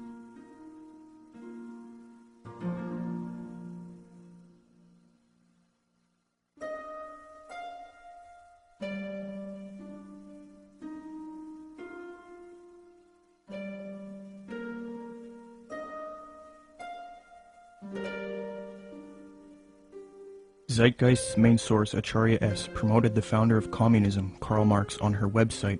It no longer looks like this, but using archive software, you can see how her website looked in the years past. She quotes Karl Marx, defaming religion, thus showing her support of Marx and communism. Many people have noticed that the modern New World Order, as advocated by the elite, contains communist ideals within it. So it seems that Zeitgeist is helping the New World Order with their utopian approach rather than destroying it. They had a biblical philosophy. They gave us a republic. When Ben Franklin walked out of the building, one of the ladies said, "Mr. Franklin, what kind of government did you give us?" He said, "A republic, if you can keep it." Republics are hard to keep. We've lost ours, folks. We are not a republic anymore. We have degenerated to a democracy, and the next step is totalitarianism. We're that close to becoming a totally socialistic and then communistic country in America. You watch, it's going to happen real soon. What they're going to do next time is manufacture a depression, coming real soon probably, collapse the U.S. economy, which can easily be done overnight. And then everybody will line up and say, "Oh, hey, we're starving. What can we do?" They're going to say, "You know, we really got a problem. We need to solve this."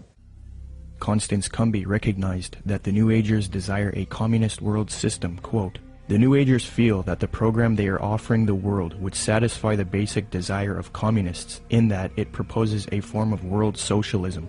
These books were calling for a new world order with an accompanying global food redistribution program aided, of course, by modern technology, i.e. computers," unquote. A redistribution program aided by modern technology and computers is exactly what the Zeitgeist movement is advocating. Notice how similar Zeitgeist's plan is to the New Age agenda just mentioned in Constance Cumby's book. In the Zeitgeist orientation lecture, Peter Joseph states, "Just as each city has a central organizational dome which functions as the brain along with its nervous system, consisting of computerized environmental monitoring via satellite and electronic probes, the larger world complex absorbs each city and monitors the broad spectrum of the environment, making sure there isn't a problem or material resource needed in any of the individual cities, while also regulating larger order processes for all the cities and the environment as a whole."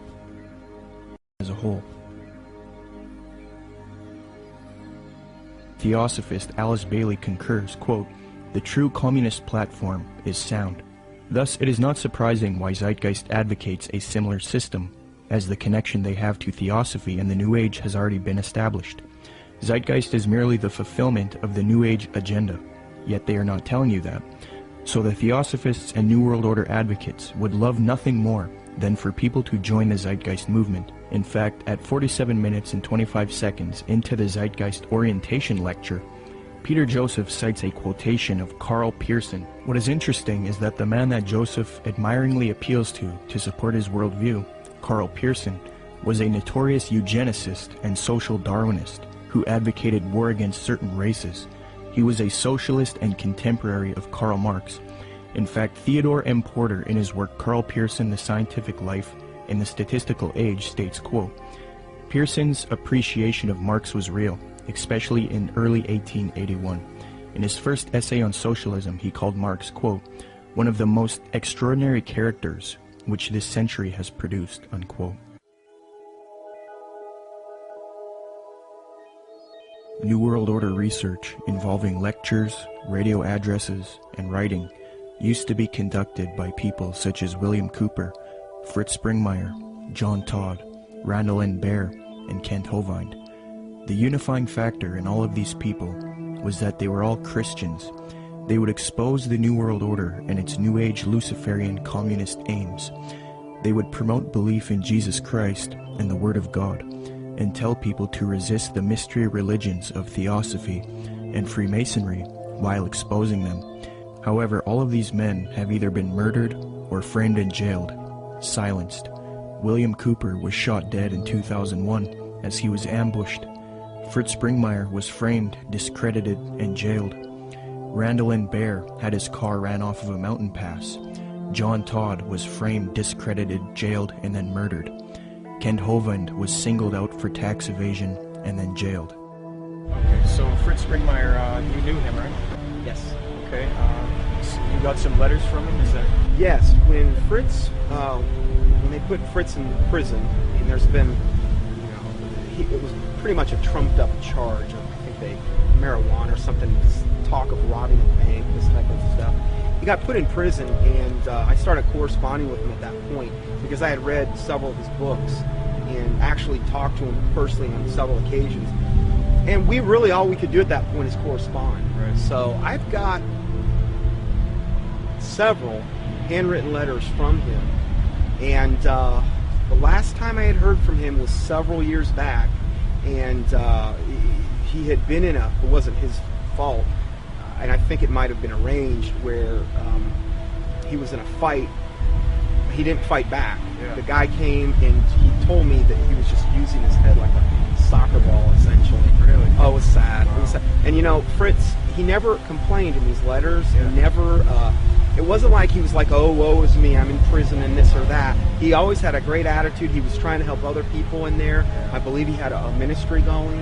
Amen. And, I can't say enough good about Fritz Springmeier. Now that the Christian New World Order researchers have been silenced, the truth movement has been infiltrated by people who purport to be against the New World Order, yet they advocate the New Age religion, a new utopia, and they all speak against Christianity and the Bible.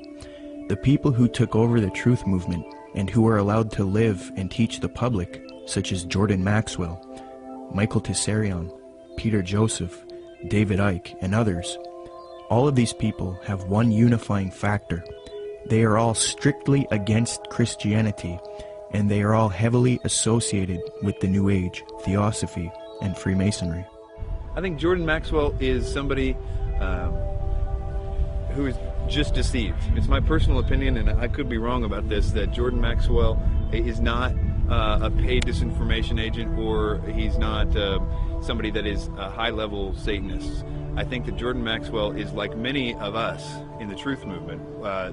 We have been deceived by a lot of very clever disinformation. In his case, Blavatsky and the secret doctrine and that whole concept that really got him on a roll. Jordan Maxwell is a person who believes that the entities that he's involved with, that he had experiences with in the desert, etc., were Pleiadians. And I think that he thinks that they chose him to teach the world certain things. So in that context, it's very hard for him, or really anybody, to break free of that paradigm, because in that paradigm he gets to be this super special individual, and we all are vulnerable to that. If we have supernatural experiences where entities tell you that you are the chosen one and that you're going to do something, it's very hard not to believe them, because that's what you want. And so it's very hard, and of course, in doing so, in thinking, okay, these guys, these Pleiadians are on my side, when in actuality they're demons, they would coax him to do certain things, like he mentioned later, to go into these seances or whatever. In doing that, they can have more control over him, because they're demons and they have a system to get more control over a person. And if they do that, then he can start to be used more thoroughly by them, and he can do exactly what he promised them that he would do, to be a channel for them. And that's what his life has been about, being used, despite his probably very good intentions. He has been a tool of the New World Order.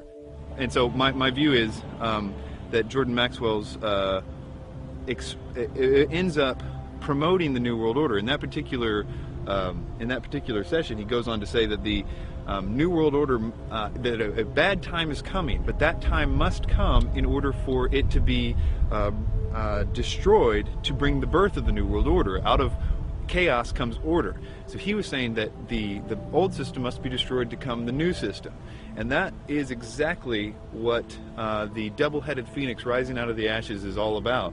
The old system of the New World Order is what we see building up all around us. It is going to get really, really bad, but it is going to be destroyed, in a sense, because that faucet is being run by evil. We all know that the things that are happening to the world right now are being done because of evil. So if evil's causing all those things, evil can also turn that faucet off at just the right time in order to make it seem like whoever stopped it, and therefore is the savior. So that new system will seem like the utopia that Jordan Maxwell says we all need to wait for. It's interesting that he says that at that time that's when the aliens, or gods, are coming back to stop it. That's the deception. That's what the people in the have been saying, of the occultists, saying that that's what the demons are going to do for a long time. It's easy to be seduced, especially in Tsarian's case, who was raised since 11 years old saying this is truth. He was raised by Rosicrucians, raised by these people by his own admission. He was doing the tarot cards at the age of 11 by his own biography. This is the example of being raised in a system, being told one thing is true and the other thing is not. It's biased is what it is, but nevertheless, I think in that reason these people deserve our sympathy. One way or the other, they are deceived. Even if they are intentionally doing it, which is possible in the case of Tsarian, and it's possible in the case of Maxwell too, I suppose. Even if they're intentionally doing it, they have to deserve our sympathy and even our prayers, because even if they're intentionally doing it, they're still deceived. But to wrap that up, Blavatsky and everything that came out of that was what 1 Timothy calls the doctrines of demons, and in the last days people will believe. The New Age and all of that was birthed by Blavatsky, and the New Age ideas will be used to bring in this new world order.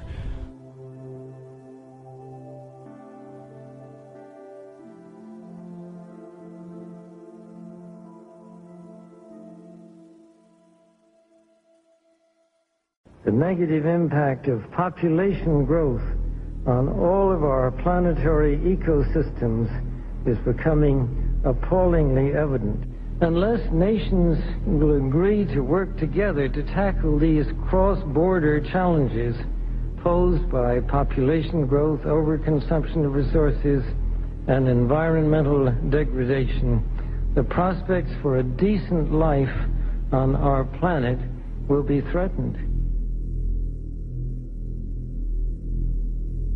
But this callous disregard for the right to life of every human on the face of the earth has been predicted before in the New Testament. John was moved to write, quote, "Yea, the time cometh, that whosoever killeth you will think that he doeth God's service," unquote.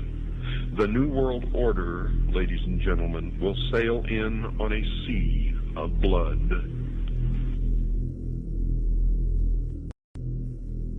The same New Agers who call for peace, love, harmony, and world unity, when confronted with separatists, for example, fundamentalist Christians, you start to see a darker side to them. They do not appreciate people who will not adopt their New Age views. For example, a major New Age figure, David Spangler, who was in a group known as Planetary Citizens, which was a UN group, stated something to the effect of, we can take all the marshmallows, all the scriptures, all the tablets, and have a jolly good bonfire. So essentially, he's promoting the abolition of these faiths. Similarly, Maharishi Mahesh Yogi, the influential New Age guru sought out by the Beatles, stated, quote, "There has not been and there will not be a place for the unfit. The fit will lead, and if the unfit are not coming along, there is no place for them. In the place where light dominates, there is no place for darkness." See, in his thinking, the fit are the New Agers, and the unfit are those who do not adopt the New Age beliefs. People who are, for example, fundamentalist Christians, Jews, people like this. So essentially, you see a lot of intolerance within the New Age movement. It's not all nice and dandy with these people. You know, they have the mask, they have the appearance of peace, love, harmony, but in their writings, they do come out and say that there is no place for Christians and people who do not accept their beliefs. In the Book of Co-Creation, New Age leader Barbara Marx Hubbard states, quote, "Out of the full spectrum of human personality, 1/4 is electing to transcend, 1/4 is resistant to election. They are unattracted by life ever evolving. Now as we approach the quantum shift from creature human to co-creative human, the destructive 1/4 must be eliminated from the social body. Fortunately you, dearly beloveds, are not responsible for this act. We are. We are in charge of God's selection process for planet Earth. He selects, we destroy. We are the riders of the pale horse, death." Alice Bailey explained what the New World Order will do to those who refuse to accept it. Quote, "Let us never forget that it is the life, its purpose, and its directed, intentional destiny that is of importance, and also that when a form proves inadequate, or too diseased, or too crippled for the expression of that purpose, it is, from the point of view of the hierarchy, no disaster when that form has to go. Death is not a disaster to be feared. The work of the destroyer is not really cruel or undesirable.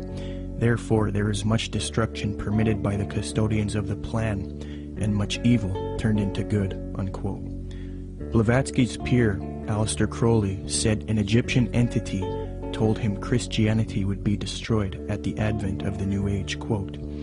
A peer of Blavatsky's, often called the prophet of the New Age, Aleister Crowley, claimed to have been visited in the spring of 1904 by an Egyptian entity called Oase, who foretold to Crowley the end of Christianity, unquote.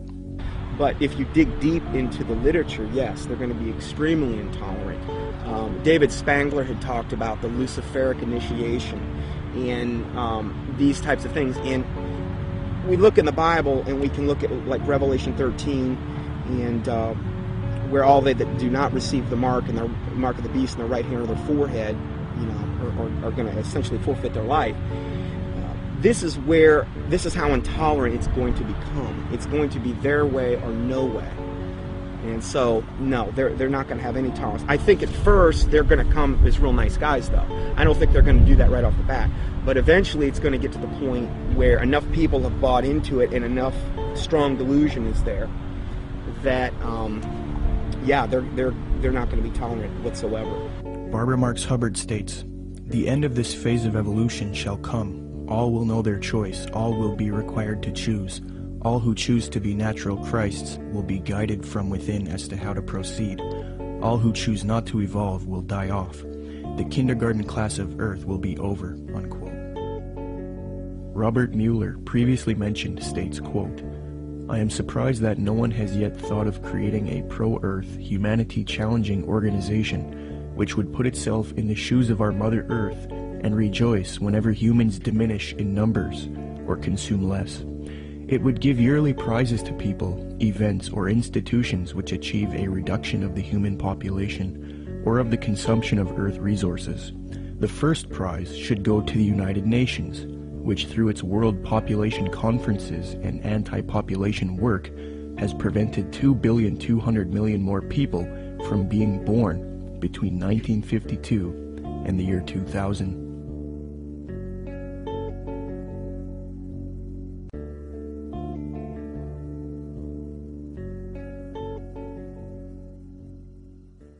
The more you look into where the 2012 ideas originated, and honestly, most of the 2012 theories are relatively new, that is, people attaching significance to the fact that the Mayan calendar ends. And almost without exception, they are by people that are channeling entities. A lot of times they say it's the Pleiadians that they're talking to, or the Syrians, or in the case of David Wilcock, it's Ra and Seth. Most of the time what the entities are telling the people don't always match up, but they always seem to be telling the same things. And for the most part, a lot of those early people that got the information from spiritual entities were saying that it was a great cosmic enlightenment that was coming in 2012. And so that to me seems to be the most direct idea that the spirit world wants us to think, because it's oftentimes accompanied with this idea that they want the person they're telling to go out and tell more people. So 2012 became significant on the internet because people felt like it was their mission to tell other people because they were having supernatural experiences. Most of the 2012 theories will fall into one or two categories. Either they're going to be, that in 2012 there's going to be some great enlightenment. They say it's a spiritual evolution or a consciousness shift or a vibrational change or something to that effect. And the other half of it seems to be more about a cataclysmic events that are going to happen in 2012. Usually, they're based off the idea that the Mayan calendar ends or restarts in 2012. 2012 is being pushed on the public through books, documentaries, speakers, and even major motion pictures. We are meant to believe that December 21st, 2012 will either be a catastrophe for humanity or a time when there is a consciousness enlightenment and a world shift, a time when humanity evolves.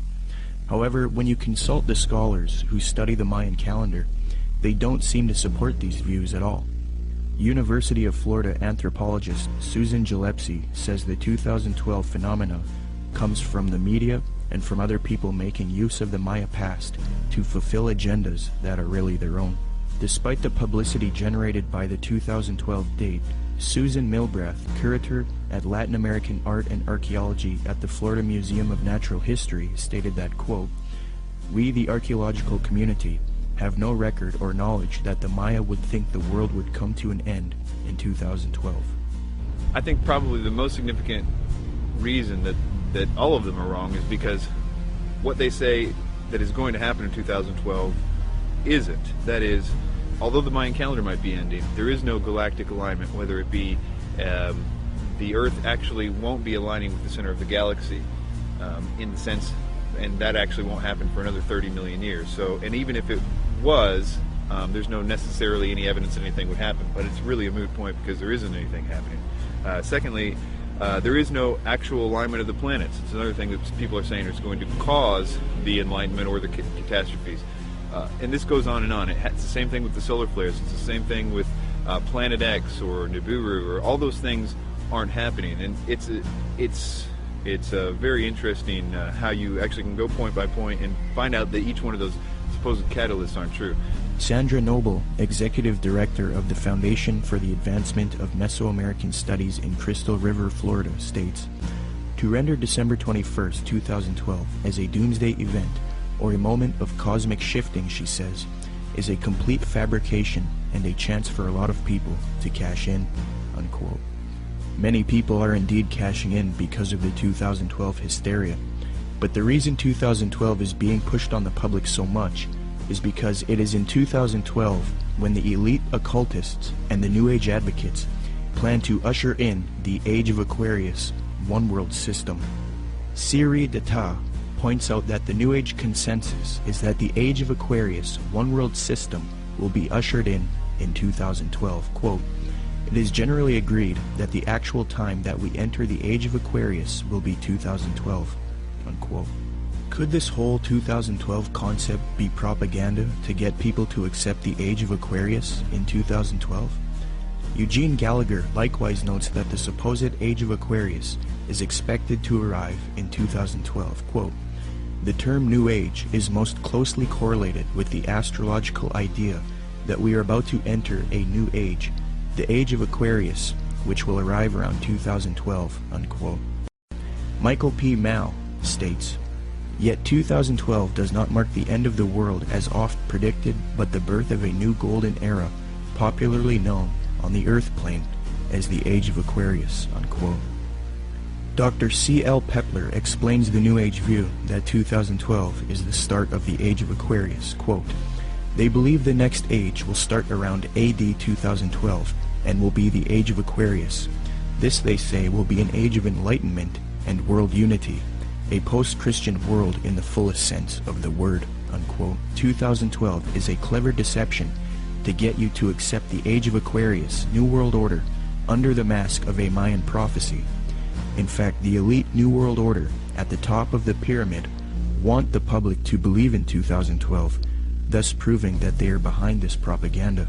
The Club of Rome, by its own admission, is a globalist think tank. The aim of this organization, founded by Erwin Laszlo, is to solve the world's problems and erect a solution, a new world order, one world government, the same theme we have been talking about in the film. On January 31st, 2009, the Club of Rome held the Future of the American Hemisphere Conference. Francesco Stippo kicked the conference off with a speech. Francesco Stippo is a member of the U.S. Club of Rome. He authored the book World Federalist Manifesto, Guide to Political Globalization, where he states, quote, "Political globalization is the creation of a world government which regulates the relationships among governments." Well, founder of the Club of Rome, Erwin Laszlo, along with popular New Age author and student of Jiddu Krishnamurti, Deepak Chopra, along with globalist Mikhail Gorbachev, have all authored a book together entitled World Shift 2012. This book advocates the 2012 theories extensively, so it appears that the elite have vested interest in this 2012 hysteria, and they want the public to accept it. Erwin Laszlo's Club of Rome founded another spin-off organization called the Club of Budapest. Now, it is this elite organization, the Club of Budapest, which is promoting 2012 and the New Age ascension beliefs to the public. New Age members of the Club of Budapest include Robert Mueller, former General Secretary of the UN, and Barbara Marx Hubbard, who stated, quote, "We have been projecting the transformation in 2012. It is happening now," unquote. Founder of the Club of Budapest, Erwin Laszlo, is also featured on the Pro-2012 Ascension website, worldshift2012.org. This website heavily promotes the idea that the world is about to end in 2012 if there isn't a transformation based on consciousness resulting in a new global order. Under the Partners section of the website, the State of the World Forum, which Zeitgeist is connected to, is listed on the site. This ties the New World Order to 2012, in that the 2012 hysteria is being pushed by the New World Order to the public to rally humanity together for a one-world government. Under the endorsement section of the worldshift2012.org site, Mikhail Gorbachev is also listed. Mikhail Gorbachev, the Communist New World Order advocate. Thus, it is quite clear that the global elite want people to believe in 2012 so that they can achieve their Age of Aquarius one-world system, which they now claim will emerge in 2012. It's a very clever deception that a lot of people have fallen for. Will anything happen in 2012? Maybe. Will it have to do with any prophecy of Maya? No. If anything does happen, it will be the New World Order who engineers it and ushers in their global system.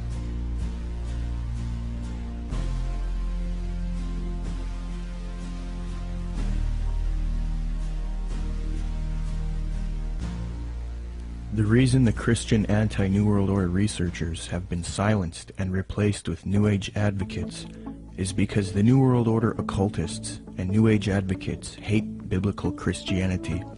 Why?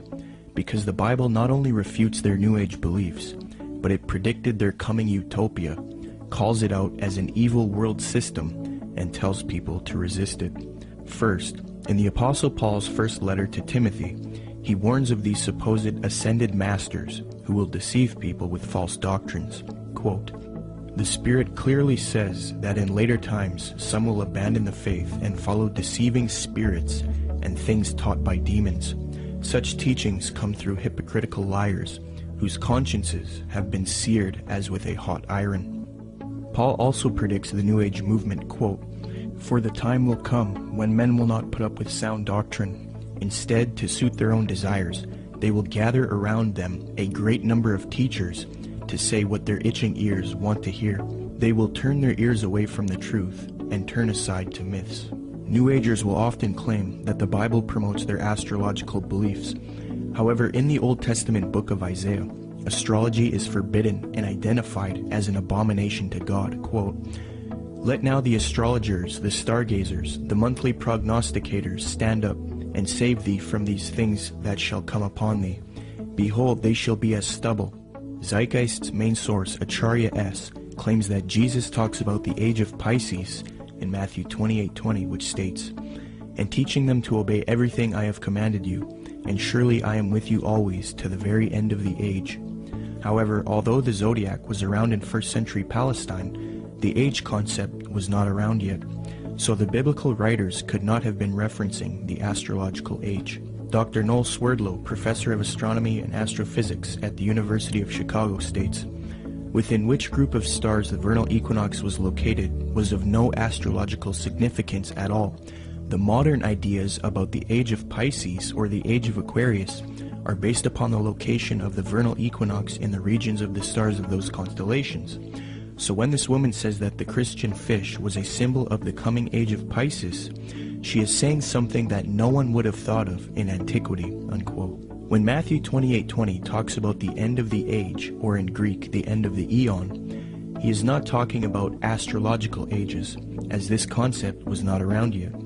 The age referred to is that of Jewish understanding. As J.P. Holding remarks, quote, "Zeitgeist is correct that when Jesus refers to the end of the eon, he doesn't mean the end of the world. However, he is also not speaking of the astrological age of Pisces. Rather, in the 1st century Jewish thought, there was an awareness of the current age, Ha-Alom Ha-Zeh, and the age to come, Ha-Alom Ha-Ba. The distinction between the two appears both in the New Testament and in other Jewish writings. This has nothing to do with astrology." Unquote. Zeitgeist merely tried to deceive the public into the New Age worldview by distorting the biblical data, which actually condemns astrology. Moreover, Jesus, Paul, and John predict this coming world teacher, Antichrist or Maitreya, and the New World Order, one world government. And it is this reason that the elite and the New Agers hate true biblical Christianity. Paul writes in 2 Thessalonians, quote, "That you not be quickly shaken from your composure or be disturbed either by a spirit or a message or a letter as if it is from us, to the effect that the day of our Lord has come. Let no one in any way deceive you, for it will not come unless the apostasy comes first, and the man of lawlessness is revealed, the son of destruction, who opposes and exalts himself above every so-called God or object of worship, so that he takes his seat in the temple of God, displaying himself as being God. And you know what restrains him now, so that in his time he will be revealed. For the mystery of lawlessness is already at work. Only he who now restrains will do so until he is taken out of the way. Then that lawless one will be revealed, whom the Lord will slay with the breath of his mouth, and bring to an end by the appearance of his coming. That is the one whose coming is in accord with the activity of Satan, with all power and signs and false wonders. Jesus Christ warned of the Antichrist and false Christs. He says not to believe anyone who says, "Look, the Christ has returned." For Jesus Christ's real glorious second coming comes after the false Christ or Antichrist deceives the world. Matthew 43 states, "And Jesus answered and said to them, See to it that no one misleads you, for many will come in my name, saying, I am the Christ, and will mislead many. Then they will deliver you to tribulation and will kill you, and you will be hated by all nations because of my name. Then if anyone says to you, Behold, here is the Christ, or there he is, do not believe him, for false Christs and false prophets will arise, and will show great signs and wonders, so as to mislead if possible even the elect. Behold, I have told you in advance. So if they say to you, Behold, he is in the wilderness, do not go out. Or, Behold, he is in the inner rooms, do not believe them. For just as the lightning comes from the east and flashes even to the west, so will the coming of the Son of Man be. But immediately after the tribulation of those days, the sun will be darkened, and the moon will not give its light, and the stars will fall from the sky, and the powers of the heavens will be shaken. And then the sign of the Son of Man will appear in the sky, and then all tribes of the earth will mourn, and they will see the Son of Man coming on the clouds of the sky with power and great. In the book of Revelation, the Apostle John warns about this evil world teacher who humanity worships as he claims to be God. And he opened his mouth in blasphemies against God, to blaspheme his name and his tabernacle, that is, those who dwell in heaven. It was also given to him to make war with the saints and to overcome them. And authority over every tribe and people and tongue and nation was given to him. All who dwell on the earth will worship him. Everyone whose name has not been written from the foundation of the world in the book of life of the Lamb who has been slain. And he causes all, the small and the great, the rich and the poor, and the free men and the slaves, to be given a mark on the right hand or their forehead. And he provides that no one will be able to buy or sell, except the one who has the mark, either the name of the beast or the number of his name. Here is wisdom. Let him who has understanding calculate the number of the beast, for the number is that of a man, and his number is 666. John then talks about how the leaders of the world will form a one-world system and give authority to the Antichrist, or false world teacher. Quote, The 10 horns which you saw were 10 kings who have not yet received a kingdom, but they receive authority as kings with the beast for 1 hour. These have one purpose, and they give their power and authority to the beast. These will wage war against the Lamb, and the Lamb will overcome them, because he is Lord of lords and King of kings, and those who are with him are called and chosen and faithful. So if this Maitreya is real, and if he has the support of the New World Order, and if he plays a role in the coming world system, there is a high potential that he is in fact the Antichrist. We will have to wait and see. The Bible talks about how the real Lord Jesus Christ will return after this world system is created, and this world teacher deceives the planet. Revelation 6 says, Then the kings of the earth, the princes, the generals, the rich, the mighty, and every slave and every free man, hid in the caves among the rocks of the mountains. They called to the mountains and the rocks, Fall on us and hide us from the face of him who sits on the throne and from the wrath of the Lamb. For the great day of their wrath has come, and who can stand? The time that it's talking about in the Bible is actually going to be a time when the world is going to be extremely happy to be in this new system. And that includes people that right now think that they know all about the New World Order and all this stuff. Those people, included with the rest of the world, are going to be happy with being in the new system.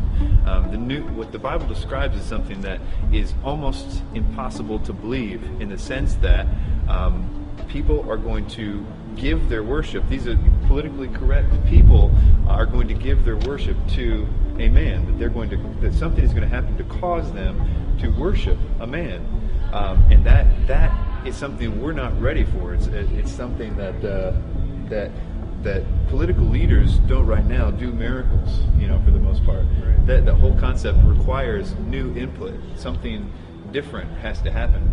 And I think that when you look at what the New Age is saying, what they say is going to happen, what every movie is talking about right now, this idea that there is a new rebirth coming, a new age is going to be supernatural, that the aliens are going to come back, and all these concepts, that if it really happened, we would be, many things would happen, not the least of which would be that we would, as a world, start to be believing in some new sort of doctrine, namely that God doesn't exist, but that we are gods ourselves. And the way that would function is that, here are aliens, and they were just like us at one time, and we're going to evolve like them and be more like them. That inherent in that is the idea that we are also gods. The message that the New Age elite don't want you to know is that there is one God, and 2,000 years ago, he entered into creation as Jesus Christ, lived a perfect, sinless life, and willingly died on the cross to pay for our sin. And if we accept Jesus Christ into our heart as Lord and repent of our sin, then we are spiritually saved forever. It is this message that the New Agers hate and want to stamp out. But if you realize that the New Age and the New World Order doctrine is a lie and an abomination, and if you want true salvation and the power to stand with Christ against this coming system, say this prayer with me and become a true child of God. Lord Jesus Christ, I ask you to come into my heart as Lord. I accept what you did for me on the cross, dying for my sin. I repent of my sin and I wish to live a life for you, following your teachings found in the New Testament. Please forgive me of my wicked ways and transform me into a child of God. I pray in Jesus' mighty name, amen. Come, Lord Jesus.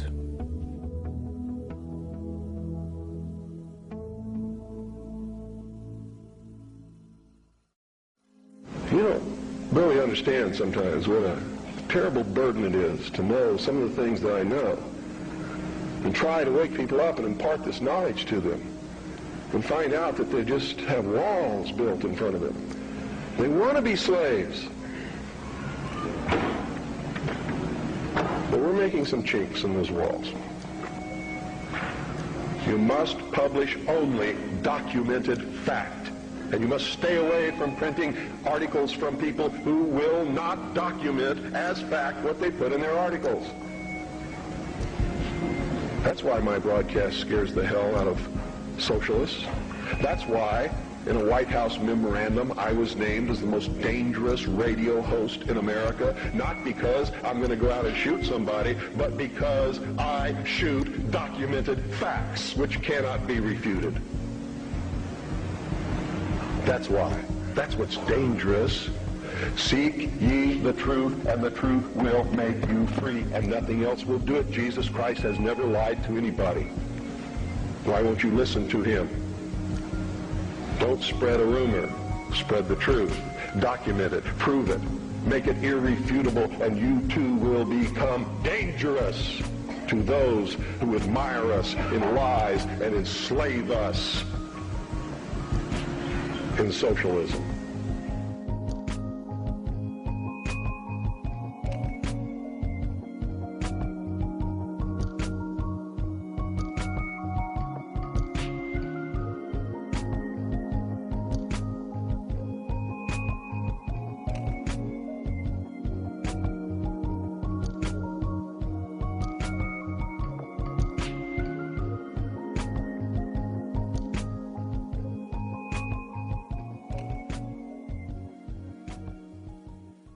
The age of Aquarius ending duality, Oprah the secret and Eckhart Tolle preach what will bring in a new age reality based in traditions of pagan theosophy, bound to be thousands of offshoots of Crowley, students of Alice C. Bailey who follow the lies of Helena Blavatsky, radically altering, changing the pages of history, laying the groundwork forged by the tools of Lucifer, paving the way for the United Nations, a slow preparation, patiently waiting since the creation. A garden of Eden, a planet whose placement in time is persuaded by aliens, outside invasions, abductions, and cow mutilations, creating an atmosphere ripe for the picking with movies and Hollywood implanting trickery, mastery over the masses. The whole world collapses in panic, all desperate for someone to save them. Obey anyone that will answer the questions. The savior of sorts, a new age messiah. The wolf in sheep's clothing is what will transpire. The mayhem.